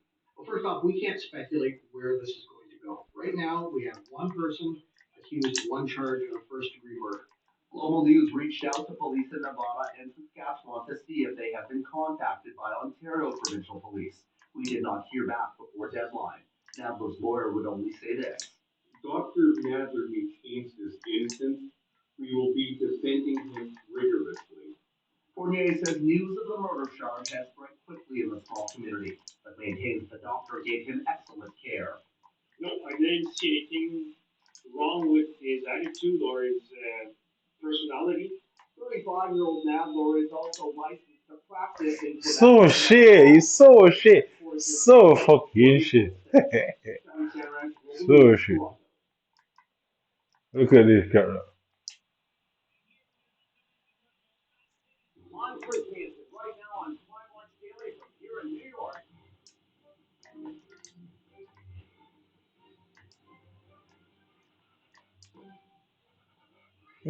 Too, huh?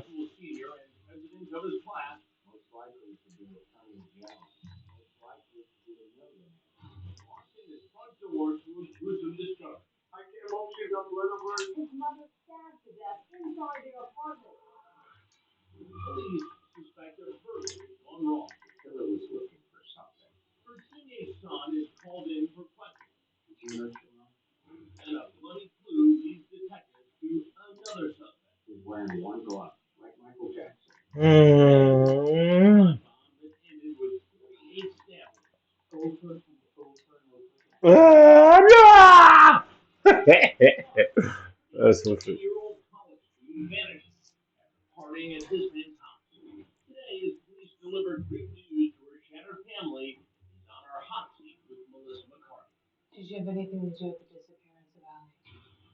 Right now, Andrea Eisenberg with Crime Watch Daily. Jason McConnell with Crime Watch Daily. This I'm Elizabeth. I'm here at Crime Watch. I'm Michelle from Crime Watch I Daily. thought it just scored his second goal. Crime I Watch was saying, Daily. I was saying 1-1. I thought that was his second goal. What happened? Hey everyone, I'm Chris Hansen. We start today with another Crime Watch Daily exclusive. The key player in a high-profile murder case out of Texas is giving his first in-depth TV interview to our newest tonight.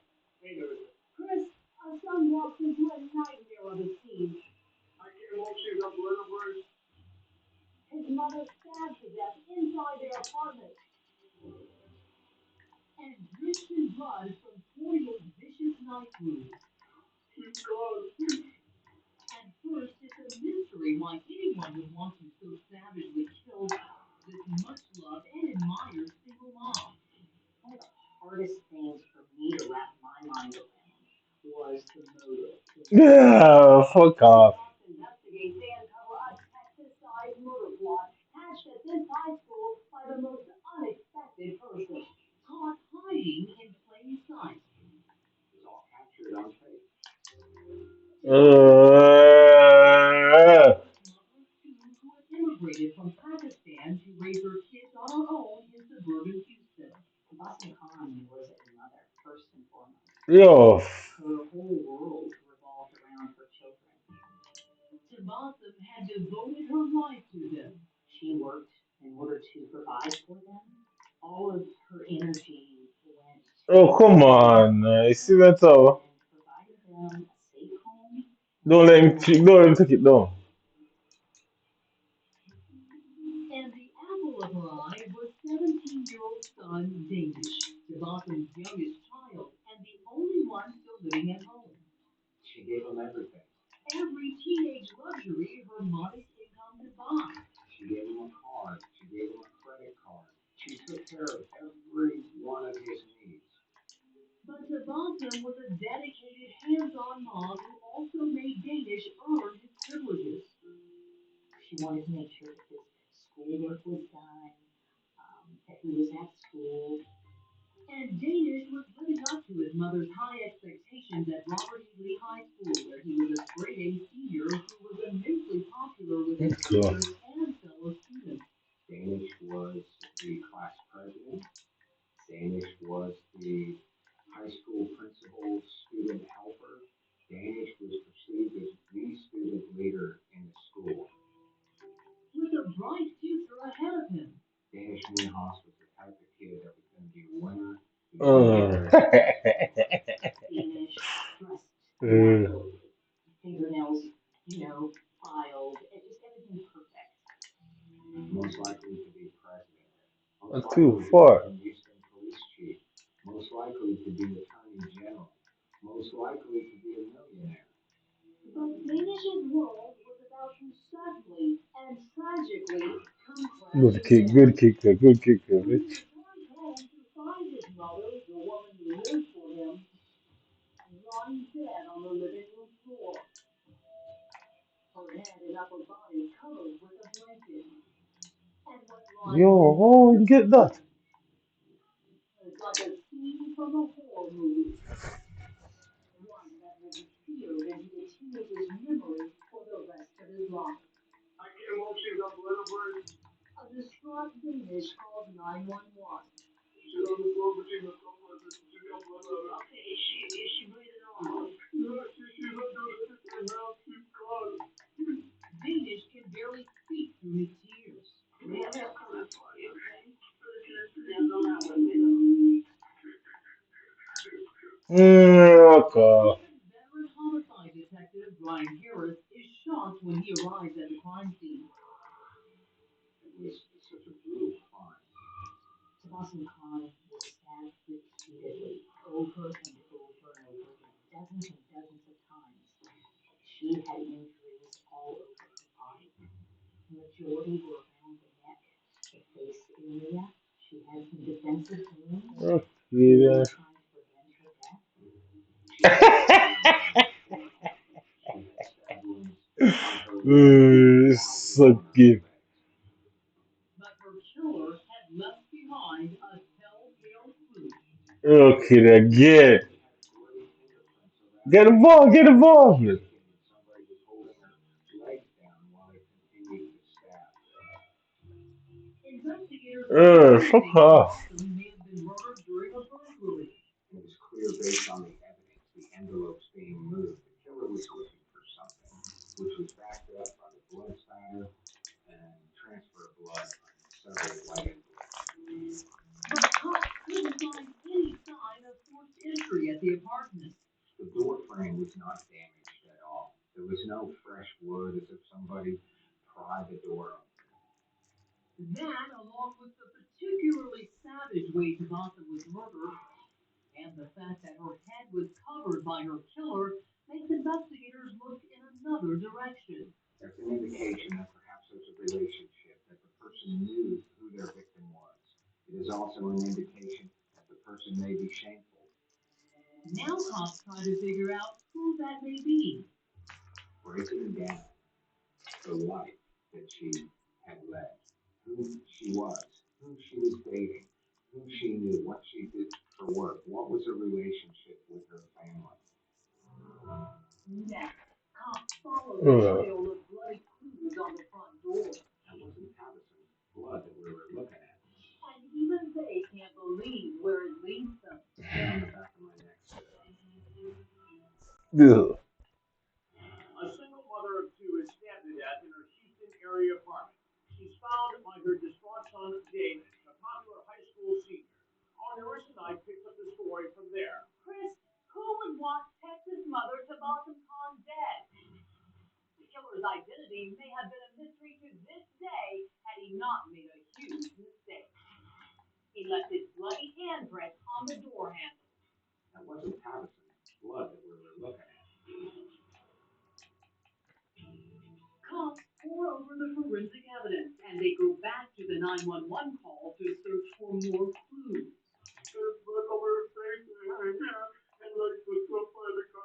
One of them is in the voice of 17-year-old Danish who called for help after discovering his mother's body.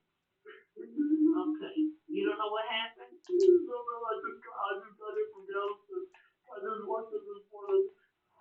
Right there, a clue that tips off homicide detective Brian Harris. Even before being asked where he was that night, Danish offers up an alibi. If the killer is actually the one calling 911, they will try to lay out their alibi. And on this 911 tape, he mentions he was in Galveston. Harris says Danish then offers more unsolicited information to cover his tracks. He also mentions that the door was open. I came in and the door was unlocked. Why? The door was locked. So either the victim opened up the door or the door was left open for the killer. But even with all of that, this seasoned cop recoils when he comes to suspect that telltale bloody handprint on the door will turn out to belong to DeBossum's own 17-year-old son, Danish. The hair on the back of my neck stood up. Harris says he noticed something else suspicious at the bloody crime scene.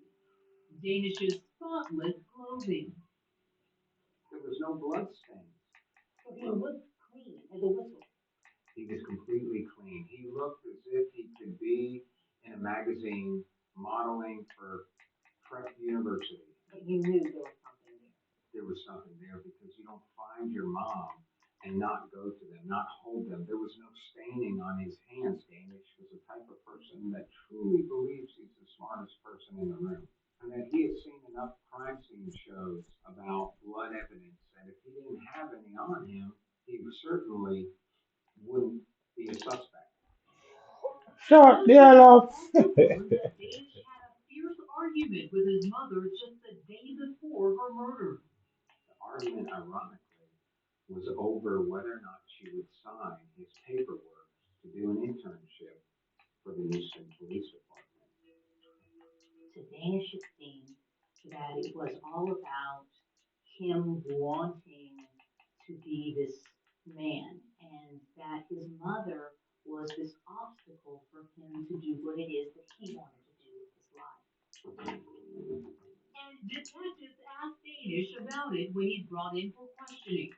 She wanted me to go into more medical professional line, and I wanted to do more law enforcement. Danish admits he had had other arguments with his mother about her being overprotective and too strict in regards to his social life. She was scared of losing her son. The things that he wanted were things like to go out with his friends at night. And Danish says he and his mother also clashed over that the day before she was murdered when he told her he wanted to stay out late that night. She treats me as if I was like the only son in the whole house. Detectives asked Danish straight out if he might have killed his mother in a rage. Did you hurt your mom? I did. I feel. I think I hurt her feelings. Maybe I'm not physically hurt. Yeah. No. You can't even do that. Hmm? I can't do that. And Danish offers an alibi, saying he took a girlfriend to the movies in nearby Galveston, dropped her home at 4:30 a.m., and stayed out all night, just like he wanted, before returning to his own home nearly 4 hours later to find his mother stabbed to death. I can't believe she got blood over her. She's unconscious. Detectives don't buy his story. And sell it then. Shut the hell up.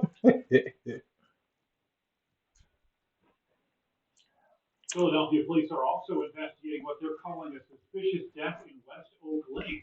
A woman was found partially dressed, lying on the living room floor in the 7400 block of Lime Kiln Pike just after 4 this morning. She appeared to have been shot one time in the head. Investigators did not find a weapon, and the witness there reported someone leaving the home with a gun. Yeah, no shit. You didn't find the person. You didn't find the weapon. Then somebody have him. Welcome back to CBS Mornings. Granted, long lost brother. Trolls band together.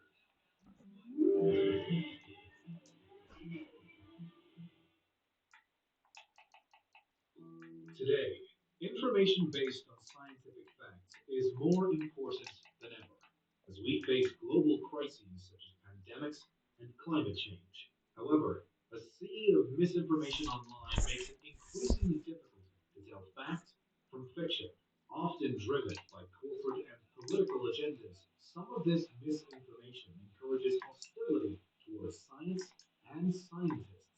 It isn't the only time in history, though, that science has been a dangerous endeavor. This is Unveiled, and today we're taking an extraordinary look at 4 scientists who were killed for telling the truth. Do you need the big questions questions answered? Are you constantly curious? Then why not subscribe to Unveiled for more clips like this one and ring the bell for more You're thought-provoking fucking content. possible. While the pursuit of truth is a noble cause, sometimes searching for that truth can lead to tragic ends. Discovering the way the world works isn't always safe, and it's not unheard of for scientists to meet a fatal end in an experiment gone wrong. This was the case for Russian physicist Georg Wilhelm Lippmann, who in 1753 was the first person in history to be killed during electrical experiments. Eager to investigate the Oh, fundamental truths of whatever, man. I hate the electricity, game he so helped much. eyeball lightning. This So is, of much. course, a case of accidental death, but there are also many cases where scientists have been deliberately targeted and killed. According to anecdotes, a prime example of this was Hippasus of Metapontum, a Greek philosopher and follower of Pythagoras, whose life spans the 6th and 5th centuries BC. The mathematician had a devout school of followers called the Pythagoreans, who preached the importance of numbers in the universe, believing that whole numbers and their ratios provided insights into the nature of the cosmos. Hippasus is sometimes specifically credited with the discovery of irrational numbers, though, and it's said that this truth may have cost him his life. When considering what the square root of It's 2 something is, about the it's female players. realized that the average Realize that height of a them do person something to is them, a make them better. function of two whole numbers. But after he announced his discovery, the Pythagoreans supposedly weren't happy, and Hippasus subsequently drowned at sea, a punishment from the gods, or some stories claim the Pythagoreans. Another famous scientist to meet an untimely end was the 16th century Italian philosopher, mathematician, and cosmologist Pussy are Giordano good with the Bruno. grease, man. Yes, I His believe life him. was a mystery Yo, I'm until so good with the grease, man. his discovery of Well, the that's earth her with the and grease with the this. sun revolved around it, embracing the Copernican model of the universe instead. Bruno believes that the earth revolved around the sun, which is, of course, correct. He also held that the universe was infinite and therefore had no center, and that the stars were distant suns with their own planets, some of which might harbor life. Back then, this idea was known as cosmic murder and Oh, has meant the cancel culture suck of your Catholicism for stinking more. age.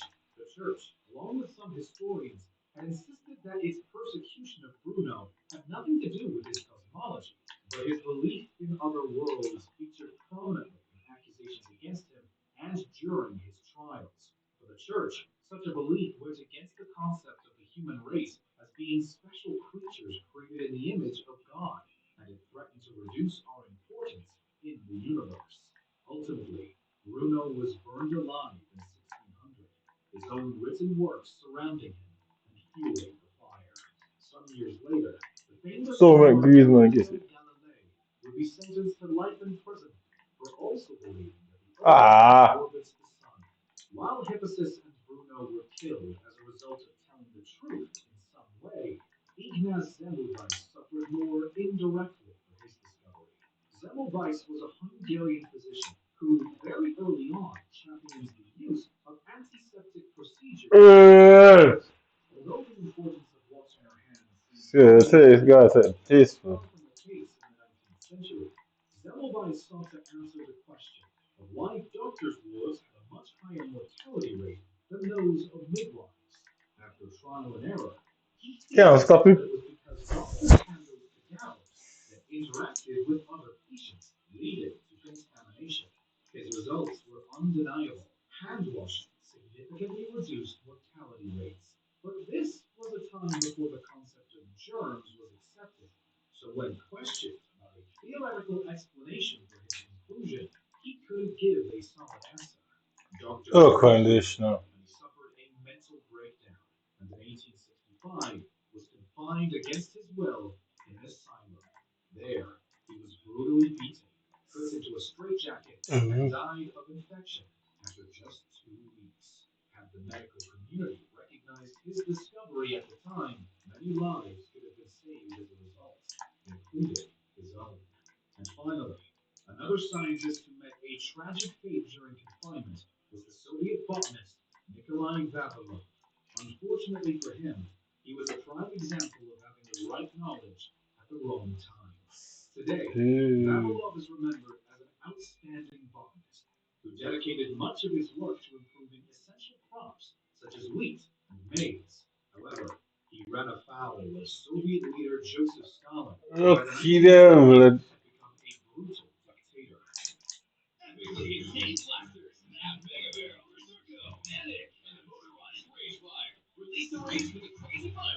Uh,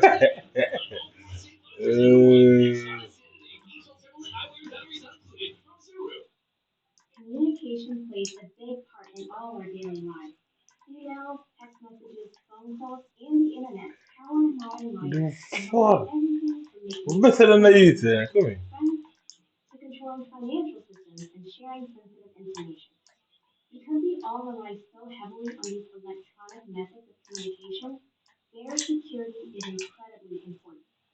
Not Yeah. only from a technology perspective, but we need to decide if uh, a person fully for truly say I don't deserve the win. who they say they are.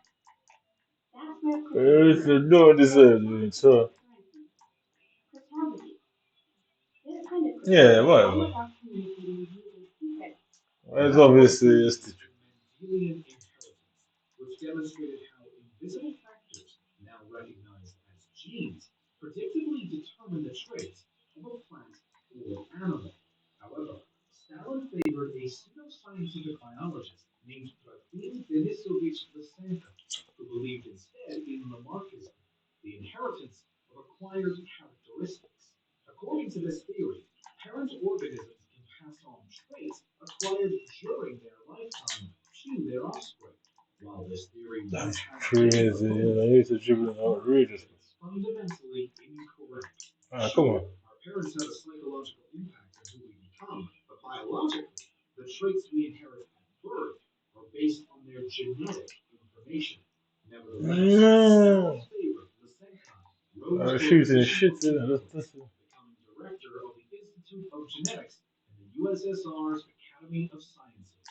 Vavilov, however, rejected Finally. the Fuck scientific you. ideas, fearing that they could have disastrous consequences for agriculture. In August 1940, Vavilov was then arrested on charges of espionage and sabotage, as authorities claimed he was attempting to undermine Soviet research. He was interrogated, given a death sentence, Yo, and sentenced look! to 20 years behind bars, but he died in prison in early 1943 due to the harsh conditions. He was Okay, most now, likely man. starved to death in a gulag or forced labor camp. Some accounts claim that he didn't die of Uh, starvation, however, but was murdered by being thrown into a vine pit.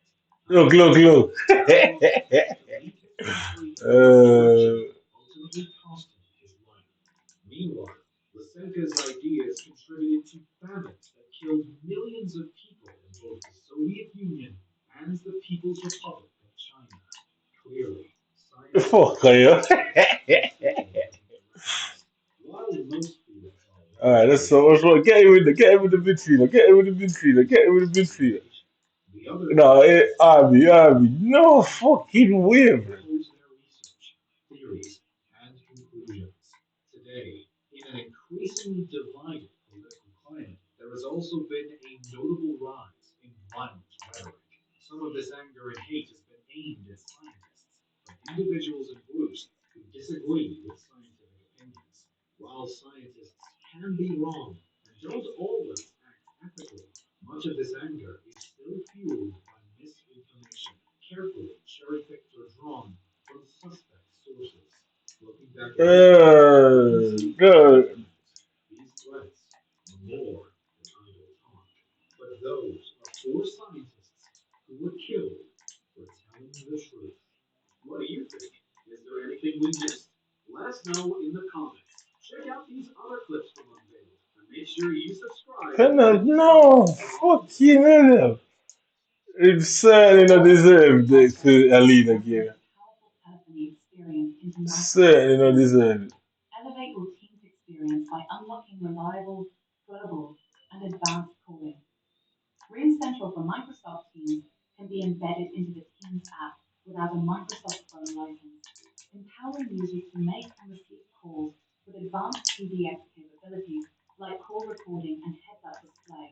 see. It's packed with an unmatched number of telephony integrations to connect workflows with popular tools such as Salesforce, ServiceNow, and more. And powerful calling analytics provide Okay. business-critical insights, no costly Power BI license needed. More than just powerful telephony, integrated fax transforms Microsoft Teams into a communications hub, automatically syncs presence You status see it? between teams and Yeah, customers whatever, to whatever. help users avoid Look, look. interruptions. An alternative to the Mm. embedded app, direct routing brings in the same powerful calling and fax capabilities into a completely native Teams experience, making it popular for customers with Microsoft E5 licenses. The full power of RingCentral's telephony experience is also available in the Microsoft Teams mobile app, keeping you connected on the go. Enhance your call with No Teams activity fucking by way. visiting ringcentral.co.uk/Microsoft. Is it gonna run out there? Run out there, run out there, run out there.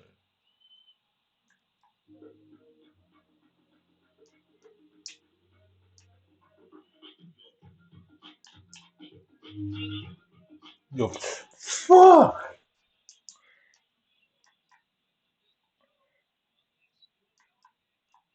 This episode of the Y-Files is brought to you by the Hecklefish Talking Plushie. Yes, that's right. Okay, no! Mining engineer John T. told a pirate legend about a race of giants. She's actually better than Good for some weird reason. War were defeated by the natives near Lovelock Cave, Nevada. Reed's belief in this legend stirred great interest in the secrets held within Lovelock Cave.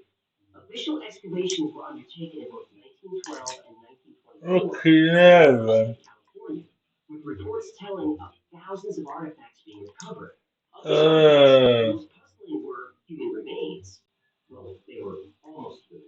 Skeletons measuring between 8 and 10 feet tall were said to be found during the dig. Skeletons belonging to who are now known as the Lovelock Giants. Legends of people of enormous size are told across a myriad of cultures. And despite what we've been told by mainstream science, there is evidence to suggest they really existed. The remains of giants have been found all over the US and all over the world. So why aren't these amazing finds on display in any museum, or taught in any classes, or mentioned in any history books? Well, it's because the existence of giants, for some reason, has been covered up. you see it? To say giants don't turn up in history books isn't exactly accurate. Many ancient cultures refer to giants. In Indian mythology or the Uh, Vedas, there was a time called the Satya Yuga, or the Golden Age, when all of humanity existed in complete harmony. Humans during this time were believed to be 32 feet tall. In the Old Testament, there are beings called the Nephilim, and they're mentioned in Genesis. There were giants in the earth in those days. And also after that, when the sons of God came in unto the daughters of men, and they bare children to them. you see, no way, man. No, no, no. Blatant Robert, blatant as David. Suggests that the sons of God Blatant as David. angels who seduced human women, Watch and their it. offspring were the Nephilim. Blatant as David. Blatant as David. Giants show up quite a bit in the Book of Enoch, Yeah, and it does not deserve that. among the Dead Sea Scrolls. The Nephilim were said to have been men of the old times who existed before the Great Flood. Ancient Indians Okay. say the same thing. The Book of Samuel also introduces us to one of the most famous giants in history, Goliath. It does not deserve that win. It doesn't. Who challenged the Israelites to send out a champion for single combat. David, armed only with a slingshot and faith in God, brought the giant down with a single stone. Goliath was said to be between 7 and 11 feet tall, and possibly descended from a people known as the Amalekites, or It definitely don't deserve the who win. were descended from Sure, we'll Egypt. take more shot then. But references to giants in history go back even further. The ancient Sumerians had an equivalent to the Anunnaki, a race of gods who were sometimes described as giants. Yep, the Anunnaki. And if you don't know who the Anunnaki are, here's a hint. Look in the mirror.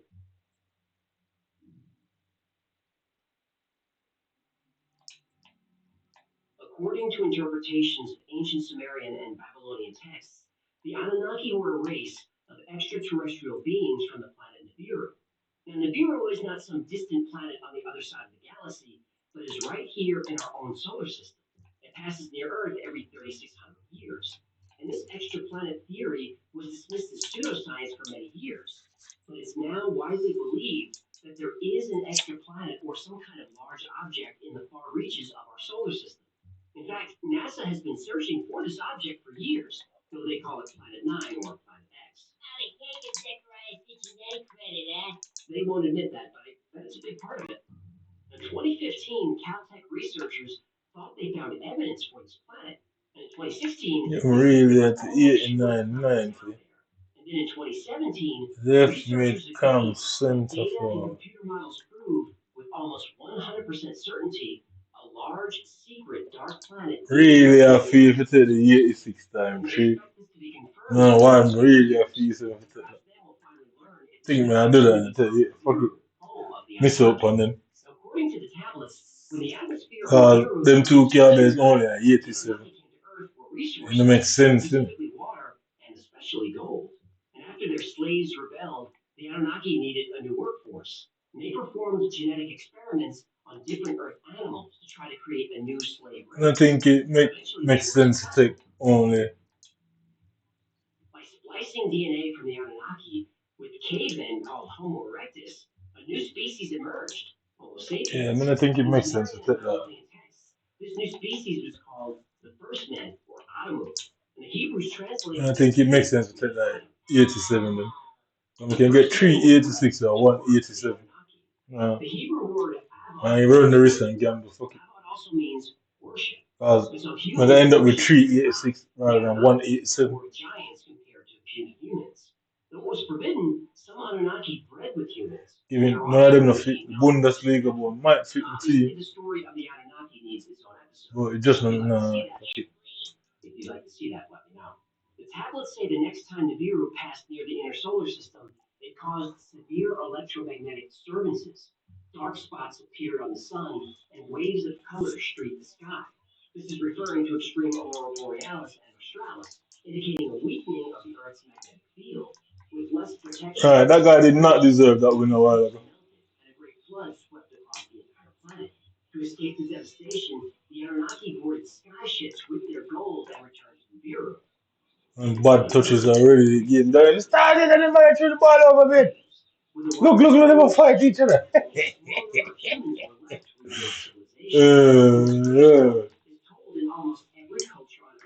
Look at this shit. Pull the ball, Kiefer, man. The Great Flood did indeed occur. But what about evidence of giants? Well, there is evidence, and some of the evidence has been found right here in our own backyard. I go.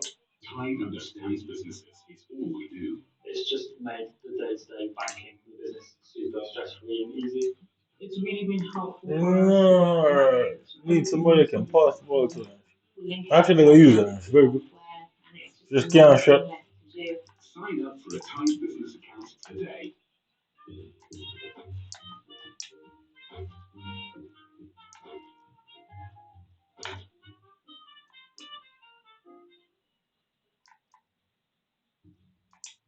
Many Native American tribes tell of the long-forgotten existence of a race of humans that were much taller and stronger and sometimes more cruel than ordinary men.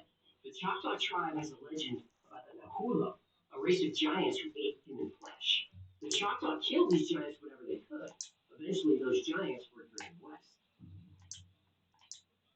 The Paiutes settled in the Nevada desert thousands of years ago and passed down the story of No, fuck off, blood. No. Legend says the giants built rafts out of Tule and arrived in Nevada thousands of years ago. But Y'all got be 5 star killers a whip up the place. Sidiqa also ate humans. The Sidiqa waged war on the Paiute and all other neighboring tribes. The human tribes fought bravely, but the giants were too strong. The Sidiqa would often eat the people captured in battle. So after years of conflict, the tribes united, and that turned the tide of war. And in the final battle, the red-haired giants were driven into a cave. The tribes stuffed the cave entrance with sticks and brush and set it ablaze. The last remaining Sidiqa either suffocated or burned alive. Sarah Winnemucca Hopkins, Gara See that? Chickamauga was the first to write down and print the story of the city cop, but she said this wasn't a legend, it was history. She even wore red hair taken from a giant woven into some of her clothes. When mining engineer John T. Reed heard the story in 1886, he asked to be taken to the cave, the final resting place of the city cop giants. Reed wasn't able to finance the excavation of the cave at that time, but when valuable bat guano was discovered, people started digging. Bat guano? Yep, it was used to make gunpowder and explosives. I mean, what is bat guano? Oh, guano is the waste of bats and birds. You can make explosives out of. You can. Okay. Do me a favor. When you clean my bowl, can you save it for me? 4th of July is coming up. I'm gonna make fire. I'm not saving your. I'm not saving that for fireworks. Fine. And to celebrate, I'll just light my fire. You better not. Why do you? Love Rock Cave was excavated in 1912 and in 1924. And in 1929, the findings were published, and they were surprising. Well, they weren't surprising. Yeah. Of There course. was evidence of extreme scorching. At some point, a fire burned very hot and for a very long time. On one of the cave walls, an enormous handprint was found. Inside the cave, over 10,000 artifacts were recovered, including many human bones. Some of the bones showed that marrow had been removed, a sign of possible cannibalism. A sandal was found that would have fit someone who wore a size 29 shoe and would have been over 8 feet tall. The clothing was found that was too big to fit a normal sized human. During the first dig, it was reported that the mummified remains of two giants were found, a female almost 7 feet tall and a male almost 9 feet tall, and both had red hair. In addition to the initial findings, even more evidence exists in Lovelock Cave and its surrounding area. According to a 1931 article published in the Nevada newspaper, No. Yo, it's really a fucking army. close to Lovelock Cave, Nevada. These giant gingers too? Yep, they also had red hair. But giants weren't just found in the Nevada desert. They were found from coast to coast. Apparently, long before native tribes arrived, America was the land of giants.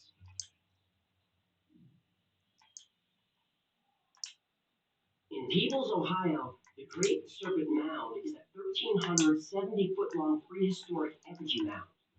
Nobody knows why it was built, but due to a nearby meteor impact crater, the area is full of gravitational and magnetic anomalies. Some researchers, like Richard Hamilton, believe the location for Serpent Mound was chosen specifically because of these anomalies. And for many years, there have been stories of freak weather patterns, UFO sightings, What the fuck, they bro? also found near several There we go. giants. In 1872, a Okay, reporter came then I across go over evidence there. X amount of shit, in but. County, Ohio. Someone had stumbled across enormous skeletons. The remains of 3 skeletons were found whose size would indicate they measured in life at least 8 feet in height. The remarkable feature of these remains was they had double teeth in front, as well as in back of the mouth and in both upper and lower jaws. Upon exposure to the atmosphere, the skeletons crumbled back to Mother Earth. In 1891, anthropologist Frederick Ward Putnam found large skeletons in the same area that measured 7 feet or taller, with skulls twice as thick as a human's. In 1894, a local farmer found unusual graves. The find was even covered by the New York Times. Farmer Warren Cowan recently discovered several ancient graves a mile from the famous Serpent Mound, where Professor Putnam of Harvard made interesting discoveries. Upon opening one of the graves, a skeleton of upwards of 6 feet was brought to light. In another grave was the skeleton of a man equally large. It seems that the region was populated by fairly intelligent people, and that the Serpent Mound was an object of worship. Ross Hamilton writes about giant skeletons found in Miamisburg Mound, about 70 miles from the Serpent Mound. The body of a man more gigantic than any ever recorded in human history has been found in the Miami Valley in Ohio. The skeleton, it is calculated, must have belonged to a man 8 feet 1.5 inches in height. It was found within a half mile of Miamisburg, in a location which contains many relics of the mound vintage. Edward Gebhardt and Edward Kaufman discovered it while they were working in a gravel pit. Professor Thomas Wilson, curator of prehistoric anthropology, Smithsonian Institute, says of the find, The authenticity of this skull is beyond any doubt. Its antiquity is unquestionably great, though it is impossible to have a good guess as to its age. To my own personal knowledge, several such crania were discovered in the Hopewell group of mounds in Ohio. Hamilton said the bones were put on display at a local museum, but they're no longer anywhere to be found. And just a short trip down the Ohio River Valley, another extraordinary skeleton was found. In 1959, Dr. Donald Dragoo, curator for the Carnegie Museum, unearthed a 7-foot giant skeleton during the excavation of Virginia. In 1868, a report surfaced that quarry workers with the Sauk Rapids Water Power Company unearthed the remains of a 10-foot tall skeleton along the shores of the Mississippi River. A few days later, the bones were nowhere to be found, rumored to have been whisked east on a lake circus. In 1897, the Worthington Advance describes the Smithsonian Institution's work on the eastern mounds in Iowa. The paper quoted the director of the Bureau of Ethnology, John Wesley Powell.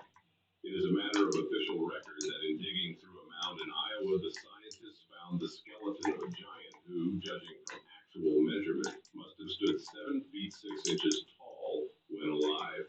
The bones crumbled to dust when exposed to the air.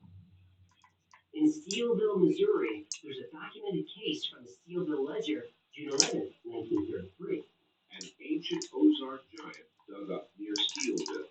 You fuck off. Fuck off. Skeleton of an 8-foot giant. The grisly find was brought to Dr. R.C. Parker here and stretched out to its enormous length in the hallway of his office, where it has since remained the most startling exhibit Steelville has ever had on public view. Some believe these Midwest giants traveled west and occupied all of North America, and perhaps they made it all the way to the Pacific. San Diego, California has reports of enormous remains found all over the area. A giant skeleton found in 1895 measured 8 foot 4 inches.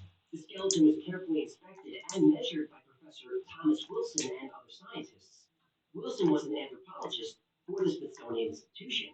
Also in Southern California on Catalina Island, amateur archaeologist Ralph Glidden found a total of 3,781 skeletons on the Channel Islands between 1919 and 1930.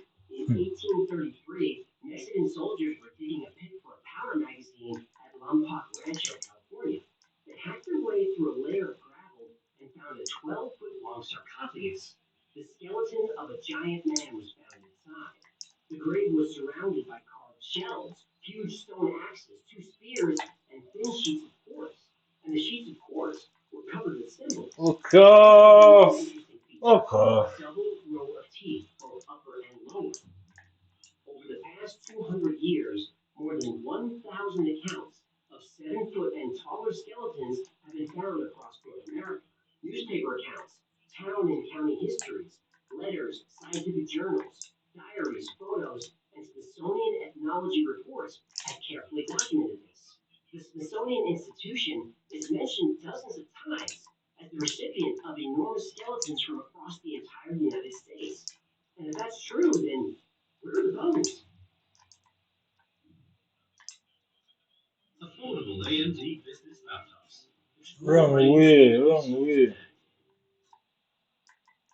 Okay, very good emphasis. From New York to California and almost every state in between, thousands of relics and over 1,000 giant skeletons have been discovered and documented.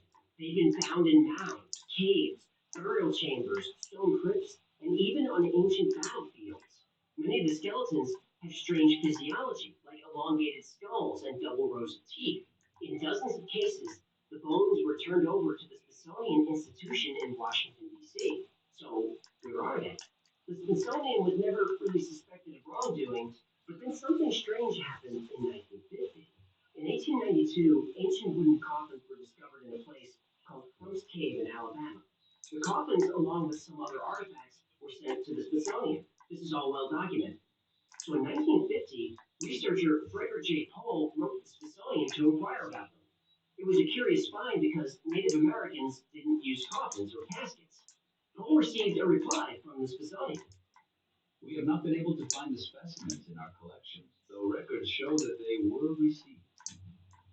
The matter was pursued again in 1992 by another researcher, David buildings were wooden troughs. Yes, troughs are long rectangular containers for feeding cattle, horses, or pigs. But before the Europeans arrived, North America didn't have any cattle, horses, or pigs. And even if they did, why would a trough have a lid on it? Was this guy mention this to the Smithsonian people? He did. He was told, yeah, well, even if he wanted to see the coffin... No, my days.